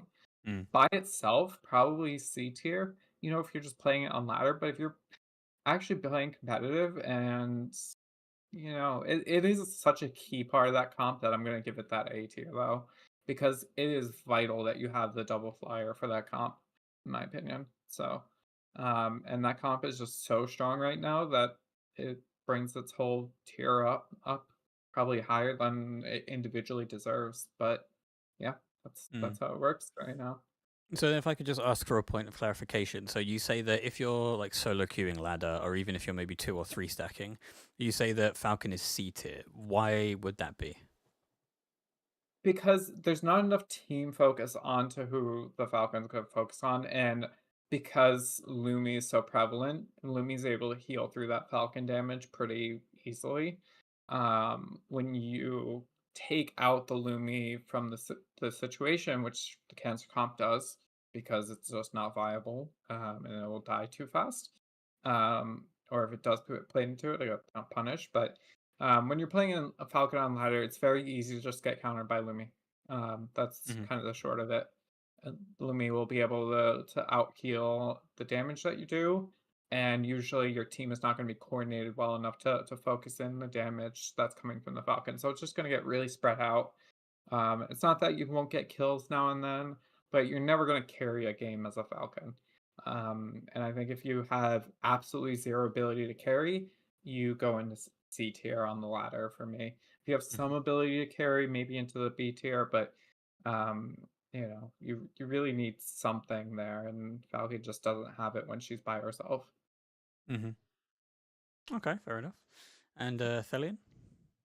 Yeah, for me, I would put Falcon, I think, just in A tier, just kind of below Sky Raider, just in terms of like where it is, like in A tier specifically. No one really talked about the radar and just how annoying that is to deal with the Stellaris. Because, like, once again, Falcon is one of 2 characters in the game right now that are actually able to really interact with and sniff out a Stellaris for you. The other one is kind of Lumi. Lumi gets a lucky little drone hit on Stellaris, the little evil red tickle drone. and it can't stealth. Falcon, all it has to do is pop radar, and the entire team, like again, if you're running cancer comp, pop radar, point out the Stellaris. Stellaris is probably dead within 2 seconds. Like it's just Yeah. everybody, like the Stellaris isn't surviving. Like as much as I love Stellaris, but Falcon is still, I think it has its place, especially on Aya Mizra and Vigil, where on Vigil it's a lot faster, and then the Storm comes in, and Falcon can still pop radar for its team, play the game, have fun. Everyone's still able to lock on. Everyone's happy. It's a good time. It's a good time. I like that. And Renegade. Falcon is going to be top of A tier, just below Aquila, in my opinion. Like Charlotte was saying, when the game first launched, with the introduction of Stellaris and its ability to basically just be the anti-flyer striker, I, like everybody else, thought Falcon just got completely dumpstered on, and there was no point in playing Falcon, and your team was throwing if you had a Falcon on your team. But I didn't look at it correctly, because it's in the same position as Narukami is now, where it is an exponentially scaling striker based on who is basically playing with it. If I said Skyraider is the best support striker in the game, Falcon is probably a really, really good carry striker. He needs to be built around and basically needs the exact right team comp in order to really shine. But when you do get that exact right team comp, they are the super oppressive, mostly because all of your damage is basically going to be shredding the enemy team's fluid armor. And with your teammates in the cancer comp doing true/pierce/ship damage, you shredding that fluid armor just elevates them all to a higher level. And then not only that, but like Thellian said, the radar is one of the most slept on abilities in the game currently. With it, you counter every single stealth mechanic in the game. Stellaris just does not get to play. Narukami just does not get to play. And then even with the current quote unquote fuck ass comp, where they all just huddle and hold hands together when they stego smoke, you radar, and there's nothing they can do about it. It just stops them from playing the game because your damage just keeps going through. And because of that, and because of the aerial maneuvers that it still has, and the energy regen, which honestly I do not think is a problem. Go huff on blue crystals like the rest of us. You don't have to be in the air 24/7. It is a very good pick in its specific comp. In every other comp by itself, if you are solo queuing this Falcon, you're not going to have a good time on the ladder. If my highest recommendation to people, if you want to play Falcon, go find somebody to play Skyraider with you, and then just terrorize the lobby. But I would put it right below Aquila in A tier.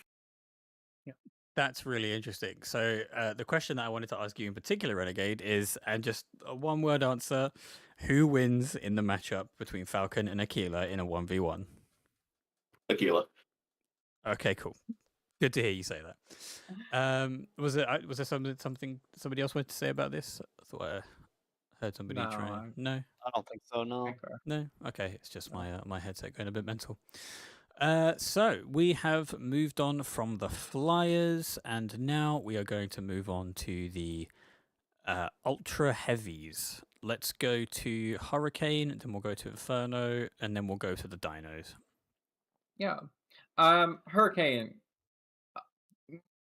Not great.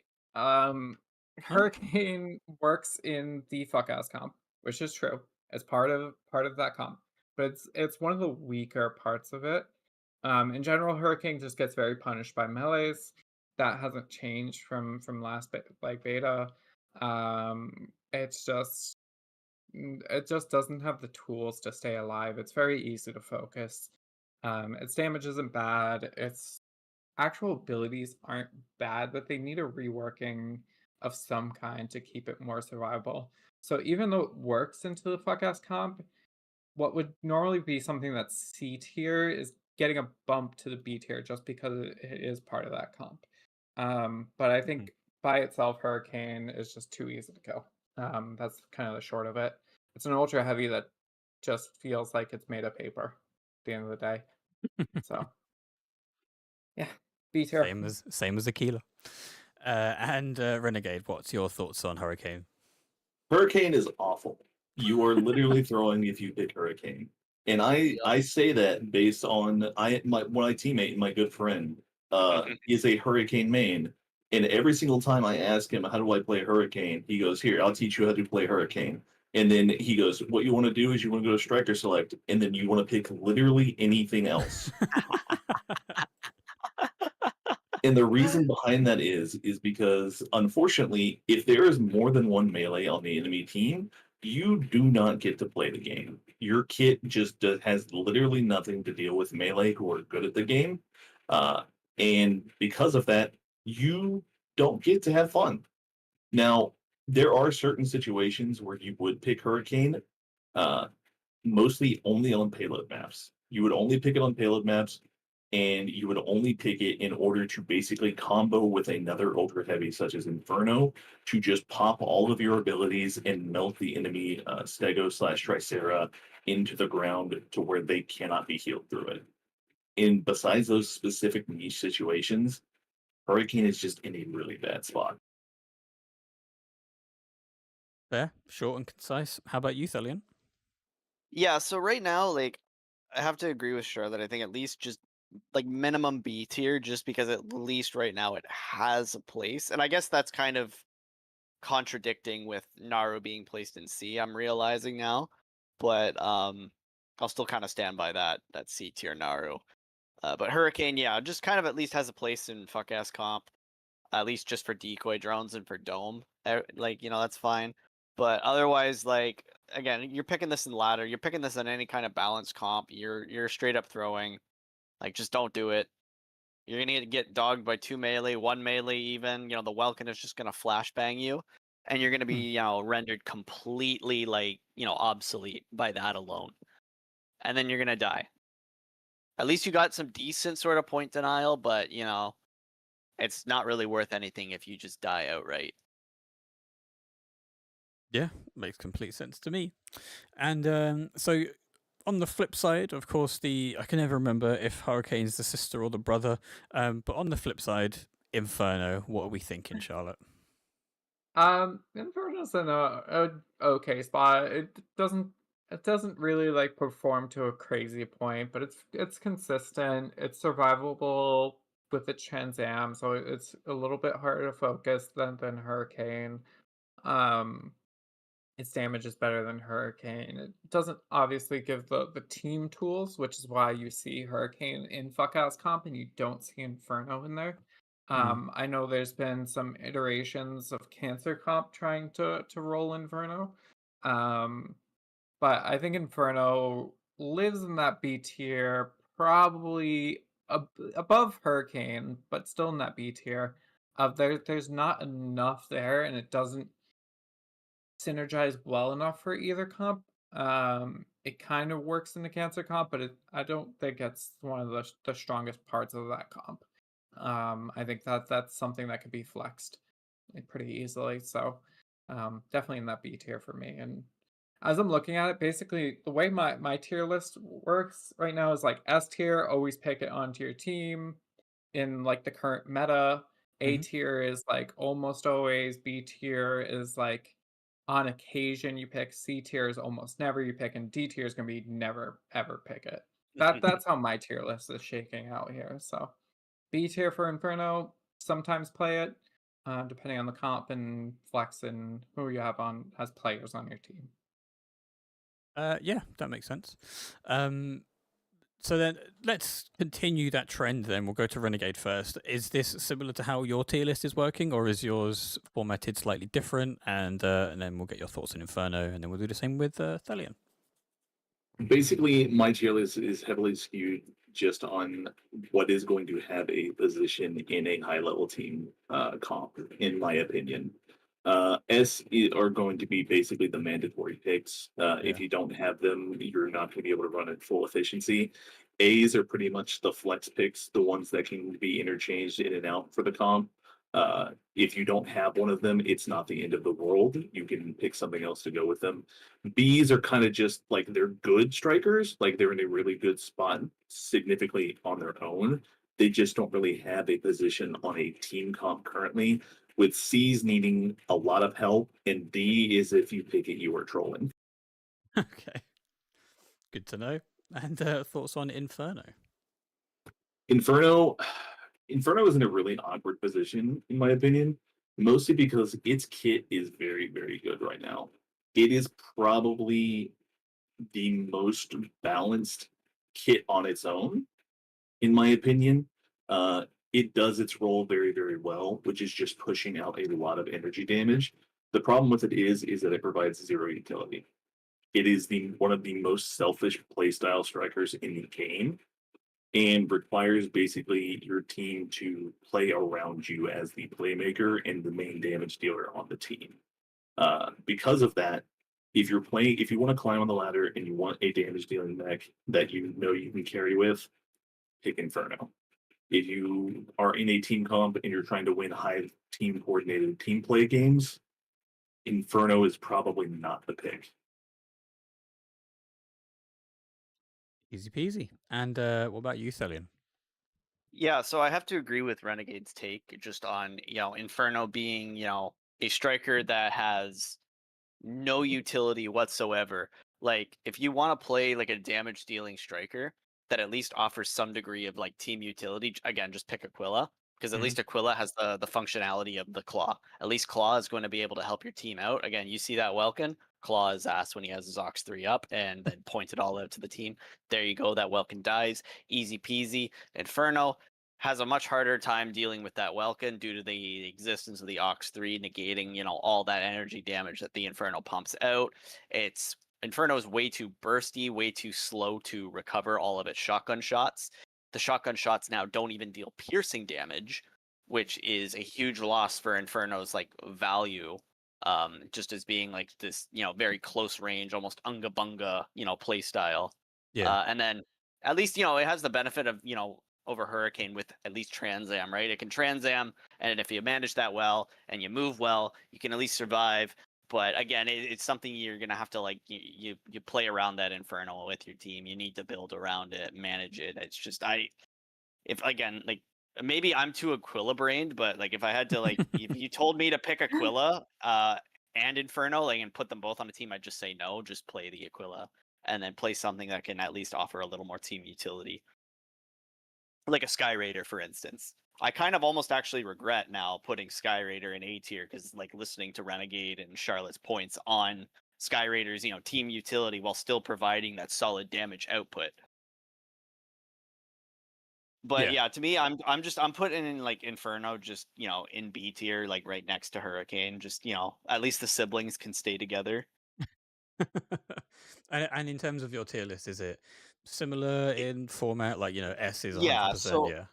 So it's similar in format. Like again, I do almost regret putting Sky Raider in A tier. I did say it was like very much bordering on the S tier. As in like so S tier is like you pick this like 100% of the time. You want this on your team constantly, always. A tier, they're all great, solid choices that you can never ever go wrong with. If you don't know what to add into your team composition, just pick one of those. B tier, they have a little more niche functionality, maybe a bit more map specific, like maybe Harbor, or maybe like you want an Eliseness on Sinkhole or something to hold a side point. C tier is something you're rarely ever going to pick. But it might fill like a very niche role in a certain team composition. And then D tier is just never ever pick this in your life. You're going to throw, your team is going to hate you for it, and I will hate you for it. Fair enough. So we have 4 strikers left. We're going to go through the 2 dinos, then we're going to go through the last support, and then we're going to finish because there are no more strikers after that. So first, we're going to go to Stego. We're going to go to Charlotte, and I want you to tell me what you think of this striker because I have very heavy thoughts about this one in particular. But let's go through you 3 first. Stego. This one's tough because obviously it has a place on podcast comp, right? Stego has good damage. It has Stego Smoke, which is useful for your team. It's lagging behind though. It doesn't offer enough team utility, especially in a world where there's a lot of direct damage these days. And so that Stego Smoke giving your fluids back isn't really as impactful as it used to be. the damage itself is hard to land through with the way team comps are playing right now, as they're like just going a lot faster. Things are moving, so the Stego's having to reposition a lot, and that means that damage isn't coming through as often. And especially with the prevalence of Sky Raider now, of like the Sky Raider puts, hit their bombs down on top of that Stego. That Stego's gonna have to get up and move. And Sky Raider's playing every single match these days with how good it is. So it really reduces the effectiveness of Stego. On those payload maps, obviously still good, but even though it's on the fuck ass comp, I'm actually tending to put it more. I almost want to put it in C, but I'm gonna put it in B, basically one slot ahead of Hurricane. Of like both of them are, if you're playing them on ladder, they're kind of C tier, I think. I think even Stego on ladder is a bit C tier, you know. But there's at least a spot for them in the meta right now, even though it's not a great spot, to be honest. And Thellian. Yeah, so Stego's just, I don't know, it's a weird one for me because I see a lot of people generate a lot of value off of Stego just by being able to sit there unchecked. But if, that Sky Raider is there just, bombing it, Stellaris just kind of sitting on it, getting it to move, again, it's not really going to be doing a whole lot. I mean, even really then, I only jump on a Stego if I have no other target, and that's just to get it to move. So it's not shooting. And yeah, like Stego Smoke, it has really, really good uptime right now. Like a really, really good refund on it. You can get some decent value from that, but like fluid armor, direct damage, I don't know, like I'm putting, like I want to put Stego just maybe high B. At least like maybe bordering into A. I still think it's a really, really good pick on stuff like Krob.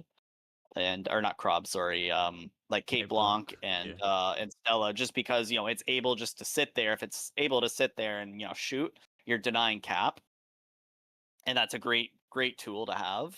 Just being able to stop the enemy from capping, to be able to buy time for other people to get up there, get back into the fight, and move. It's good, but I mean, yeah, as of right now, has a place in fuck ass, but just yeah, not really, much else. It's still a good pick in ladder, don't get me wrong, but I think I'm gonna need a little more experience on that. Fair. And Renegade. So this is where I'm going to have to disagree with both of them. The fuck ass comp only exists because Stego exists. Without Stego, the fuck ass comp just can't work.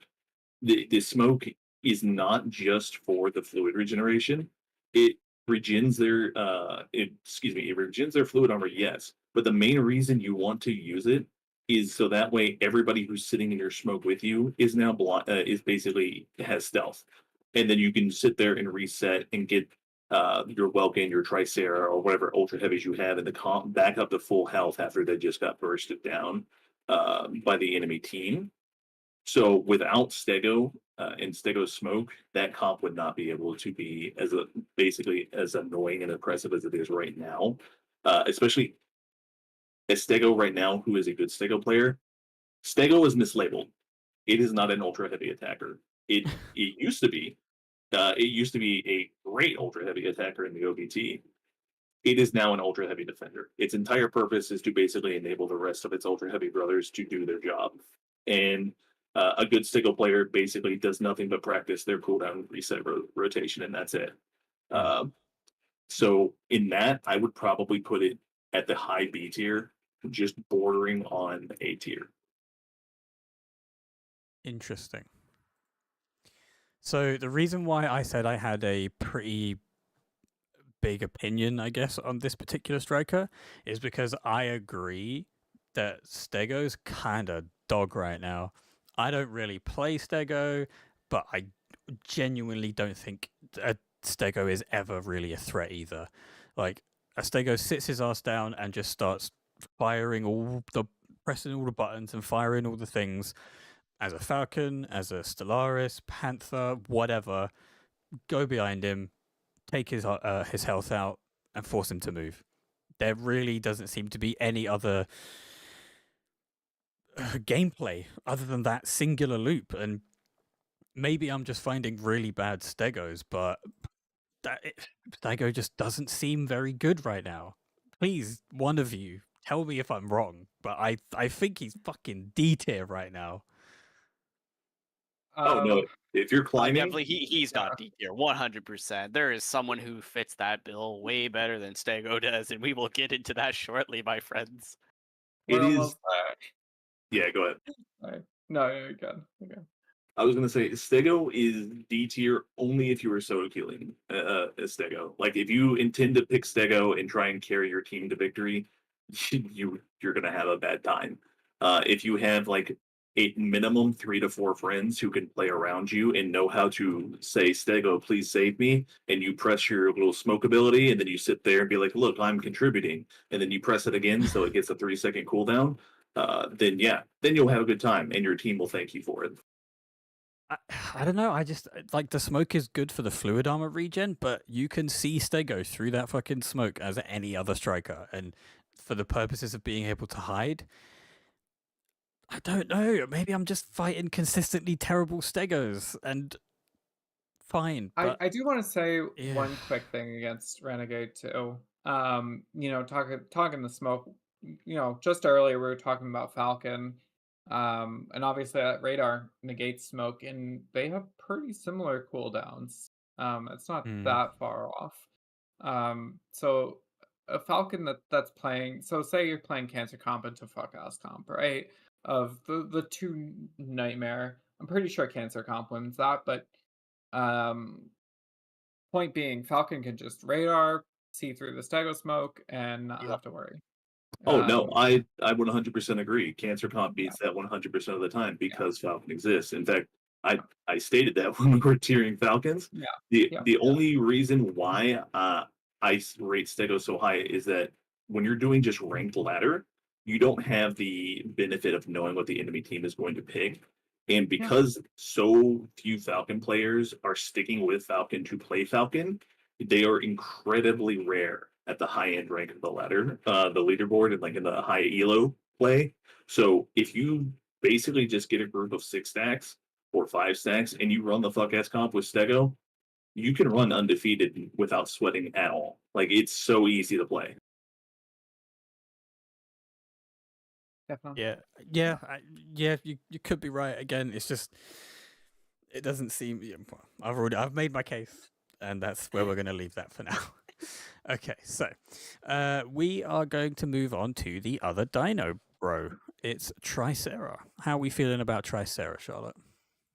I think Tricera on its own is in a better spot than Stego. And I think Tricera is still living in that B tier, though. I think it's for me living between Inferno and Panaka.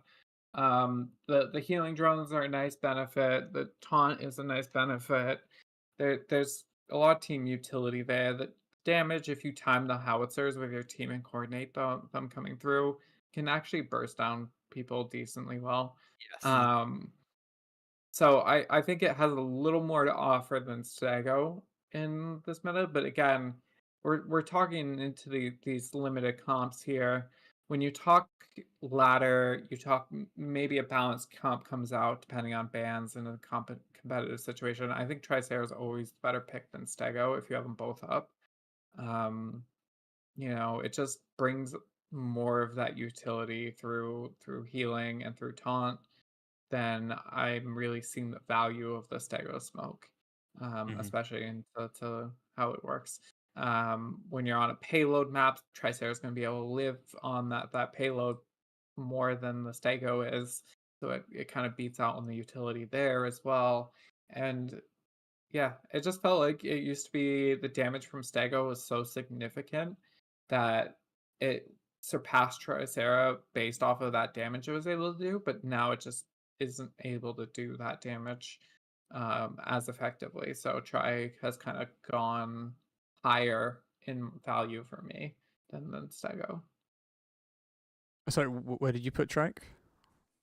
In B tier between Inferno and Panaka. Oh yeah, there we go. I see. Cool. Renegade, what about you? Tricera has fallen the fuck off. It used to be the most oppressive striker in the game, in my opinion, because taunt is probably one of the best utilities in the game. Mhm. Being able to basically take the enemy team and say, no, no, no, you don't get to shoot any of my friends, you shoot me, is very, very, very strong. The problem with it now is that Tricera is now basically the last person picked in dodgeball. They're too slow, they're too fat, they can't get anywhere. Their entire purpose is to basically stay in one location, and then if you ask them to move, you'll see them at the end of the game. They are only good on payload. I do not want to see a Tricera in any of my games, except for on Palm Bay Harbor or Airstrip launch site. If you pick, like, if I see one on my team, like the argument could be made that, oh, you want one on Sinkhole or you want one on the new Sinkhole. I forget the name of it. Poseidon Armory, that one. Mm-hmm. You are basically just saying, okay, I picked this to not play the game, because your job is to basically sit on one point and stay there. And any I good was team is going to know to not go to that location where the Tricera is, because it's not worth it. And then they can just win the two site battle the entire time. So then nothing happens on that third point. Yeah, and I just want to quickly make a point here. Renegade, if you have a really good player, a Tricera can't actually stop a side point cap for sure. You can juke him enough and burn his energy enough that they actually cannot stop a side Oh point. yeah, no, I 100% agree that, like I said, I So don't want to see them on anything other than yeah, payload. so even if they're sitting on a side point, you can just line of sight them on Poseidon Armory and cap that point for free and not even have to fight the Tricera. Like they might stop you once or maybe twice, but they just don't have the EN to do it. They don't have the movement speed to cycle around it. Um, you can get free caps off of Triceras that are guarding side points. So If that really if brings it the was salary not up. for payload, Tricera would be in D tier with Yeah, Hurricane. That's I would super disagree. interesting. Okay. I honestly was not expecting that, considering where Tricera was in the last discussion. But once again, we're seeing, buffs and nerfs across the whole cast completely changing where placements are. This is, if anything, this is a good sign that devs are at least listening to complaints, and even though they may be overcorrecting a little in some places, it's good that they're actually making corrections. Right. I will Oh, actually add on to this as well, just to say that it is not that I enjoy having a Tricera on payload. Payload maps require a Tricera. It's you have to have a Tricera on payload. On payload, Tricera is S tier. If you don't have one, you're throwing. fair. I agree, to be Yeah. honest. And Thellian, what are your thoughts on Trek? Yeah, just B tier, S tier payload, B tier, anything else. Not Cool. too much to really say. I think everything's kind of been spoken about with Tricera, that I don't have to say too much on the whole topic. It has a lot more team utility, I think, than I mean, yeah, you know what? That's debatable. We'll leave it there. I mean, to be honest, when Tricera gets the much needed ultra buff patch, I'll come straight to you the first time we do this, or rather the next time we do this, just so you can We're get deleting get Tricera, I all hope, of the at that things. point. I hated Tricera in OBT. I don't think anybody really liked Tricera apart from those that played them, but happens all the time. Right. So we're going to move on to the final striker, Serenith, one of the new ones alongside Stellaris. Charlotte, how are we feeling about the new support? Straight to D tier. Oh no. I will say this. This one hurts me because I legitimately do not think we have any really good Serenith players. And that's no offense to the players that are out there playing Serenith. I think Serenith requires a lot to play well. I think you have to play around, your team has to play around it. It has some really good tools that maybe are a little bit gimmicky, but it has some good tools of point denial with its orbitals, right? You throw a charge orbital down on a point, it does solid damage, keeps anyone from standing there. interrupts any caps. Its main gun does pretty okay damage. Its radar serves a purpose similar to Falcon. It's pretty good, and you're able to see through walls and shoot through walls as Serno, so that's good. It's able to go untargetable for what is it, 5-6 seconds, which isn't like on paper not bad. That's pretty good for survivability. It has its tether, and that tether does a couple things, right? It can cause an enemy to be friend foed, which can confuse people for a second, but also keep them from killing you. And then two, it can be used to capture a point from a distance, right? And that capture from a distance is probably its best tool right now. If you use it on something like Eye of Misra or Poseidon Armory, or you use it on the observatory maps, you can fly over points, and if they're not paying attention above them and they have other stuff going on, and they're just standing on the point, spinning and fighting in there, you can just fly above them and cap that point nice and easily. If you have a stego near you, if you stego smoke and you cap that side point, that smoke will keep you invisible, right? So there are tools that like on paper feel like it should be good. Problem is it's actually so insanely easy to kill that it just does not become worth it to ever have. It's untargetable for 6 seconds is not good enough. It just gets picked off.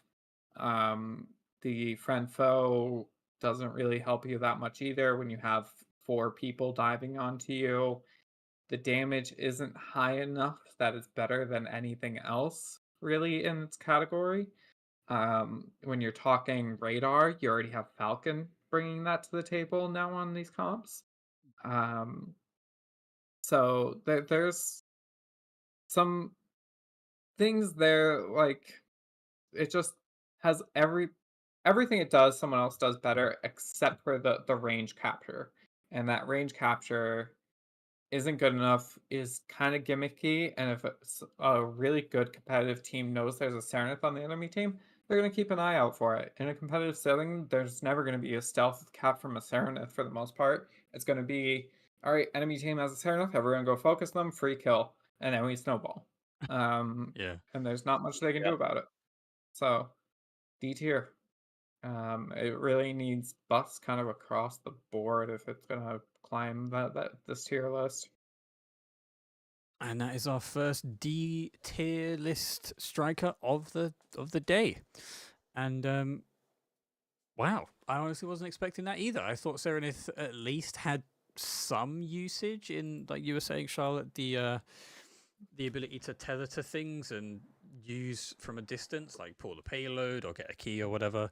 But not even C tier is very, very rough. And I mean, look, I will take you lot's word for this because I don't know much about Serenith. I played it once, I think. So I am deferring completely to you. So Thellian, yeah, and I mean, to quickly talk over that like we're talking in competitive setting, you play it in ladder, you can probably stealth cap a ton, get some good use, have fun for the most part in ladder. It's not going to be great, but it's not as bad. Competitive, it will get focused down and killed. Yeah, that makes complete sense to me, honestly. Thellian, what are we thinking about Serenith? D tier. I've already thrown it in there. It's just terrible. Aside from its somewhat respectable damage output, it's just, again, like Charlotte said, far too easy to kill. Okay, 5-6 seconds of no lock on, guys. Oh, it's over. Okay, now you die. Oh, hey, I'm gonna tether you now, so you can't kill me, and everyone else sees you as an enemy. Oh, okay. Well, here, let me just fast fall real quick. Oh, wait, the lock broke. Oh, that's a shame. Okay, now you die. Just everything that like a Serenith can do to survive is just too easily outed by like any kind of movement, janky movement, whatever. 5-6 seconds of lock on, disabling is just god awful for how squishy Serenith is. Like you look at the other kind of lights and you realize, oh my god, at least Lumine has some really good EN economy with the wings, some really crazy fast movement with that. Falcon, lock break, Stellaris cloak, constantly can just cloak on and off, lock break. Like it doesn't have this, oh, okay, I hit an ability and now I'm, 5-6 seconds immune for, a lock on. It's just can constantly break a lock when it wants to, when it chooses to. Mm. It's just I hate Serenith. Like I never ever want to see Serenith right now in a team comp. I will say at least I think there might be a spot in a very, very hyper specific comp on a very specific map in particular where it's good, but I think like it's going to have to involve like striker bans in some degree. Otherwise, like Serenith is just it's I don't know where to put it right now. Like other than D tier, like I haven't seen a good Serenith. I haven't seen Serenith generate a lot of value ever. And again, its tether is way too gimmicky. Sometimes I've been hearing it doesn't even work properly. Oh, I can tether the payload and pull it. Okay, well, why aren't we just running Tricera to sit on the payload, guys? It's one of those things that just I don't know. Serenith infuriates me. Yeah. I mean, tell us how you really feel. I will I say love killing Serenith, I'll tell you that. I love killing them. They're very again, if you ever pick this on TDM, you're just getting blocked. Like I will hate you forever. Never ever pick Blocked. Serenith on TDM. We had a match where the enemy Serenith went 0-7-0 on TDM. That's rough. I just do not ever pick Serenith. Please, you will be doing yourself a favor, you will be doing your team a favor.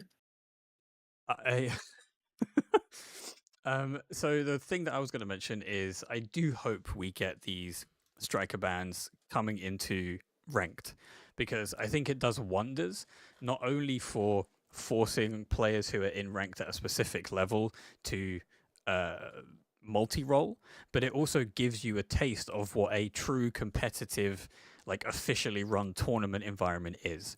So if you get target banned because somebody knows, like for example with Marvel Rivals, that guy who picked who was like rank 1 with Wolverine, he was getting target banned every single fucking time he got into a game. And that's good because it shows that there's a level of competitiveness to the game and to the community that's acceptable, and that we want to get better at the game and we want to engage in these much more official rule sets so everybody can get better and understand the game on a competitive level. But yeah, Renegade, what are your thoughts on Serenith? So I am actually going to rate him higher than D tier, mostly because Thellian and Charlotte have stated that they don't know any good Serenith players, or they haven't seen any good Serenith players. And I actually have. And the way he plays Serenith is he is playing a single player game. And I will preface this by saying that Serenith is only good on 2 maps, Sinkhole and Poseidon Armory. There are arguments that could be made that he could do well on Eye of Mizra and the Moon map, but other than those 2, potentially 4 maps, Serenith is just not good on any of the other maps. He's bad on payload, he's bad on TDM, he's bad on observatory maps. And the reason why I would rate him higher than D tier is that I have been watching him play Serenith in between my queue times, and he is finding the most janky, hilarious spots known to man, to where he can just basically sit there and hide in a tiny little cubby hole with a very, very, very narrow window of direct line of sight to a point where he is surrounded by walls on all sides except for that tiny little slit that he can see through, and he can tether it and then just cap the point, and there's nothing that the enemy team can do about it. And on maps like Sinkhole and Poseidon Armory, just capping the point is 75% of the battle. You can hold on to that point for 30 seconds to a minute long with 1 person versus like 5 people on the enemy team, and that gains your team like 45 points in it by itself. So where's Serenith go? Yeah, I'm not going to mention the spots that he uses, because if it ever happens to me in a ranked game, I'm going to lose my mind. And I don't want to see that ever happen, but I would probably put Serenith as the best support in the game currently right now, just because of that. So what's the I thought ranking? Skyraider Oh was no, the best Skyraider support. is a support, but it's labeled as Striker. I'm talking officially Oh, labeled I support see, bro. striker. Okay. It's better than Lumi. It's better than Panaka. But it's still going in C tier. Correct. Okay. He's insane. That's the D state tier of all the way. support right now. That's If great. you It's see, if rough you playing saw the support spots that player. I saw, you would agree with me. Yes, argue. I But- think I know the Serenith player you're talking about. Is it Domo? So Yes, it's Domino. Yeah. Renegade, to that point though, right? You're going into like a competitive match. Like we have a league match. You're going ORCA versus SOS or whatever it is. Like neither team is gonna let that Serenith play the game. You know, at the end of the day, even if they get into these diabolical spots, they're just not gonna be able to play the game. The teams are gonna hard focus them. You know, And so I would that's agree. why I really throw it down into D tier. Yeah, no, and I would 100% agree if it was any other map besides Poseidon Armory and Sinkhole, because the spawns on Poseidon Armory and Sinkhole are not directly visible to the enemy team, which means that when Serenith is spawning back up, he can literally go any direction he wants and probably get to that point and into position, getting ready to range cap it without the enemy team knowing. Now, once he does cap it, he will be visible and found, and he will more than likely be deleted. But all he has to do is create the opportunity where he caps that point, and anybody on my team, anybody that's playing Cancer Comp, will be able to basically defend that point and stop it from being capped back for at least a minute and 30 seconds by themselves.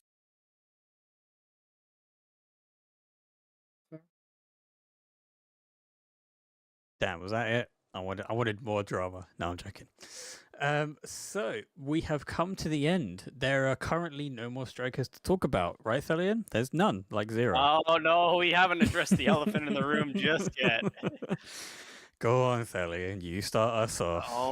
Okay. So right now, Welkin is so broken that we do not need a patch for him. We need a hot fix. That is how like crazy in a state he is right now with that Ox 3. It is just completely absurd. Who in their right mind said, yeah, we're gonna give this Ox 3 melee block, and on top of that, when his shield gets meleeed, it is not gonna stop him from capping. It's complete and utter insanity that I have seen. Like he's just like to me, like he's a 100%. You must pick this guy always, forever, on any team composition you run. I think even actually Cancer Comp might not even have to run Welkin, I'm hearing. But in any other scenario, you are running Welkin whether you like it or not. And you are playing Welkin whether you like it or not. I am at a point right now where I just want to get out of Welkin jail. Even though, Welkin is in the strongest state that he has ever been in my honest opinion. And like, oh my god, I'm just gonna keep going on and on about this all day long. Like it's just he's too broken. Like, okay, so Box kind of got nerfed, whatever, he's still Box still good. You can't lock on to Welkin outside of that box, which makes it very, very frustrating for something like a Stellaris who, could go haha sword drone, stop the cap.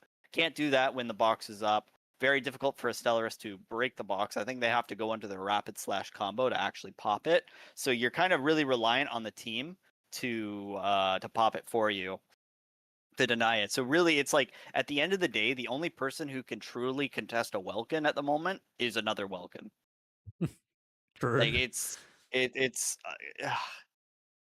I don't know what I've done to say buff Welkin, but I have made a grave error in my buff Welkin agenda. That now that now that it's happened, we must nerf Welkin. 100%. Never thought I'd see the day where it wasn't a thing in Thellian's mouth. That's crazy.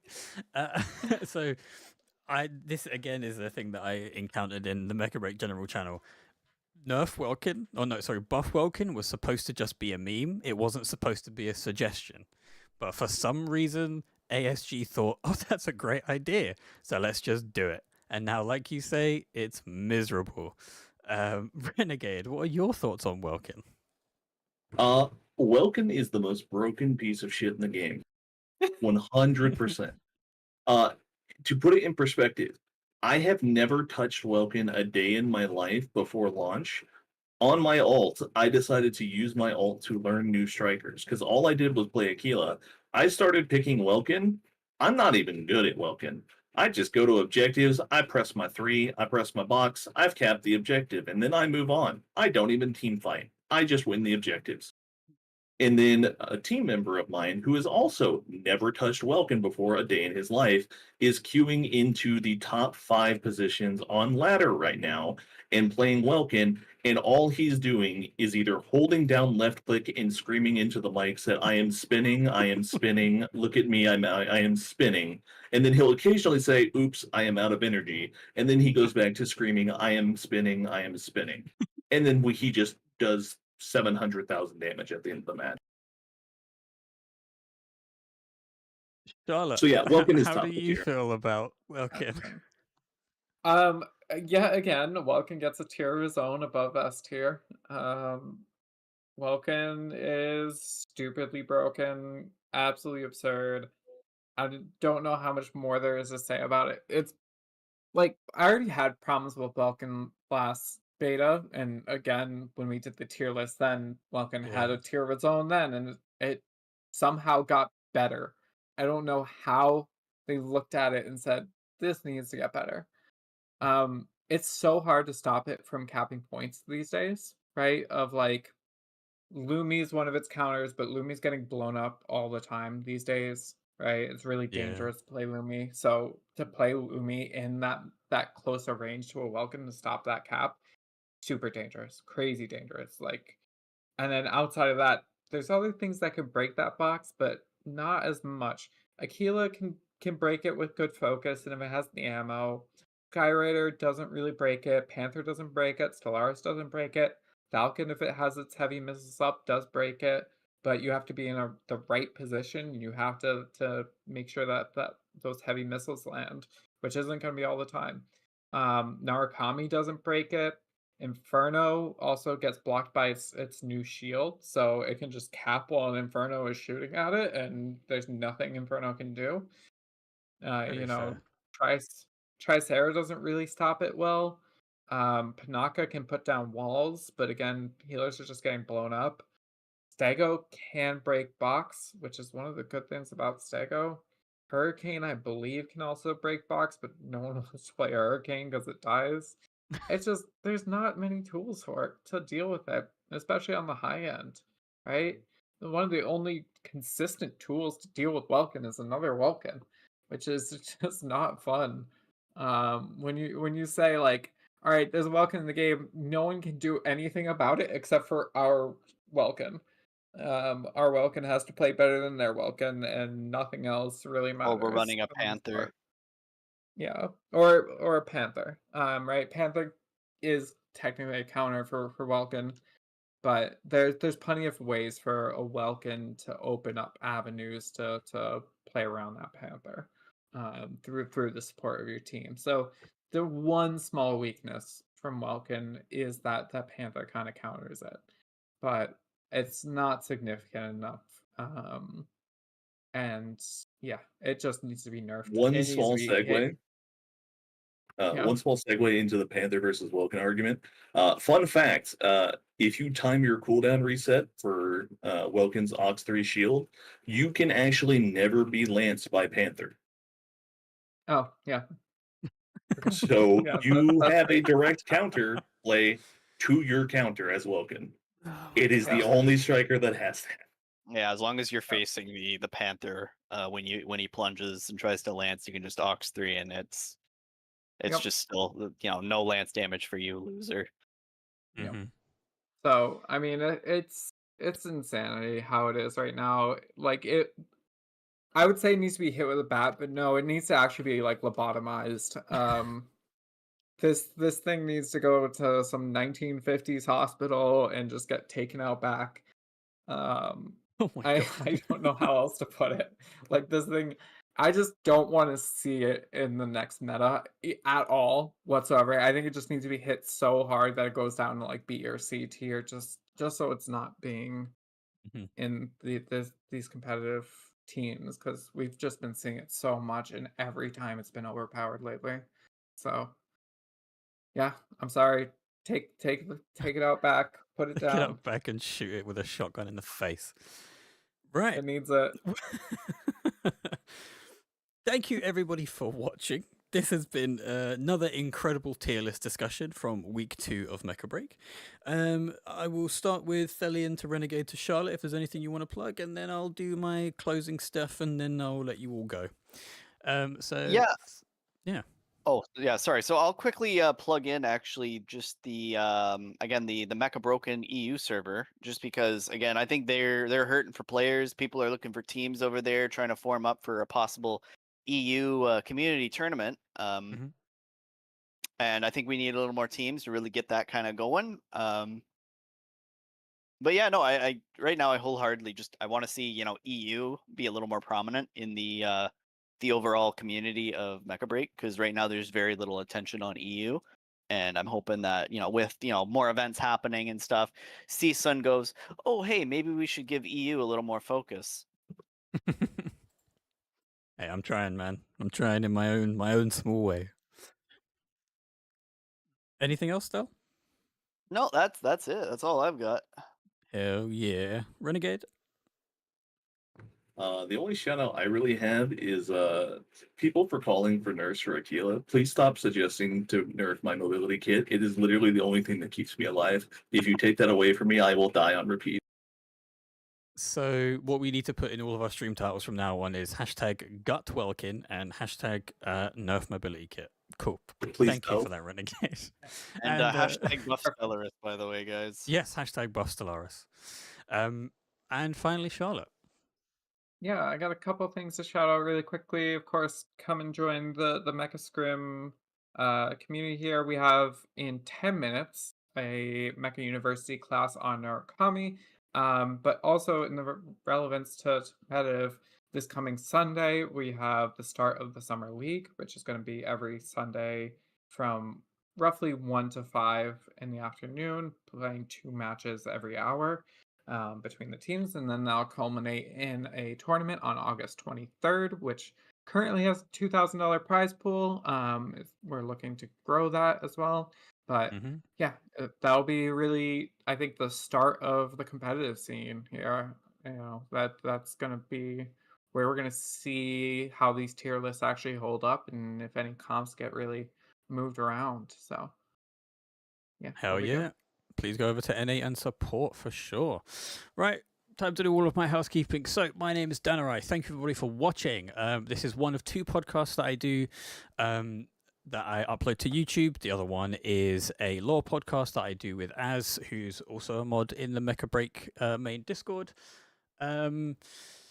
Yeah, if you want to head over to my YouTube channel, it's just youtube.com/@Danarai. We upload basically all of the stuff we do on stream over to there, especially stuff like the podcasts. I've got the Stellaris challenges on there, so if you want to see me fail those, go over and check it out and laugh, and a whole bunch of other stuff. Yeah, I'll put my links up as well. There's all of them in my chat if you want to go over and have a look at them. There's a fuck ton of them. But finally, I just want to say thank you. Oh, no, actually, before I do that, the last thing is, yes, the EU does have a tournament going on. Over in my chat, I've got the link. If you want to just click on those, if you're part of EU and you're not aware of it, then please go and do so. But finally, once again, I want to say thank you very much to all 3 of you for joining me. It's been a wonderful discussion. I hope everybody over on Charlotte's channel has been enjoying this too. I've been reading some of the comments, and you're very welcome for us keeping you up until 3 a.m. Believe me, I'm knackered too. It's 20 past 1 in the morning, but nothing gets me going and keeps me up than really good people talking about really good stuff. So yeah, thank you for watching. Take care, stay safe, and I will see you all on Wednesday. Bye-bye.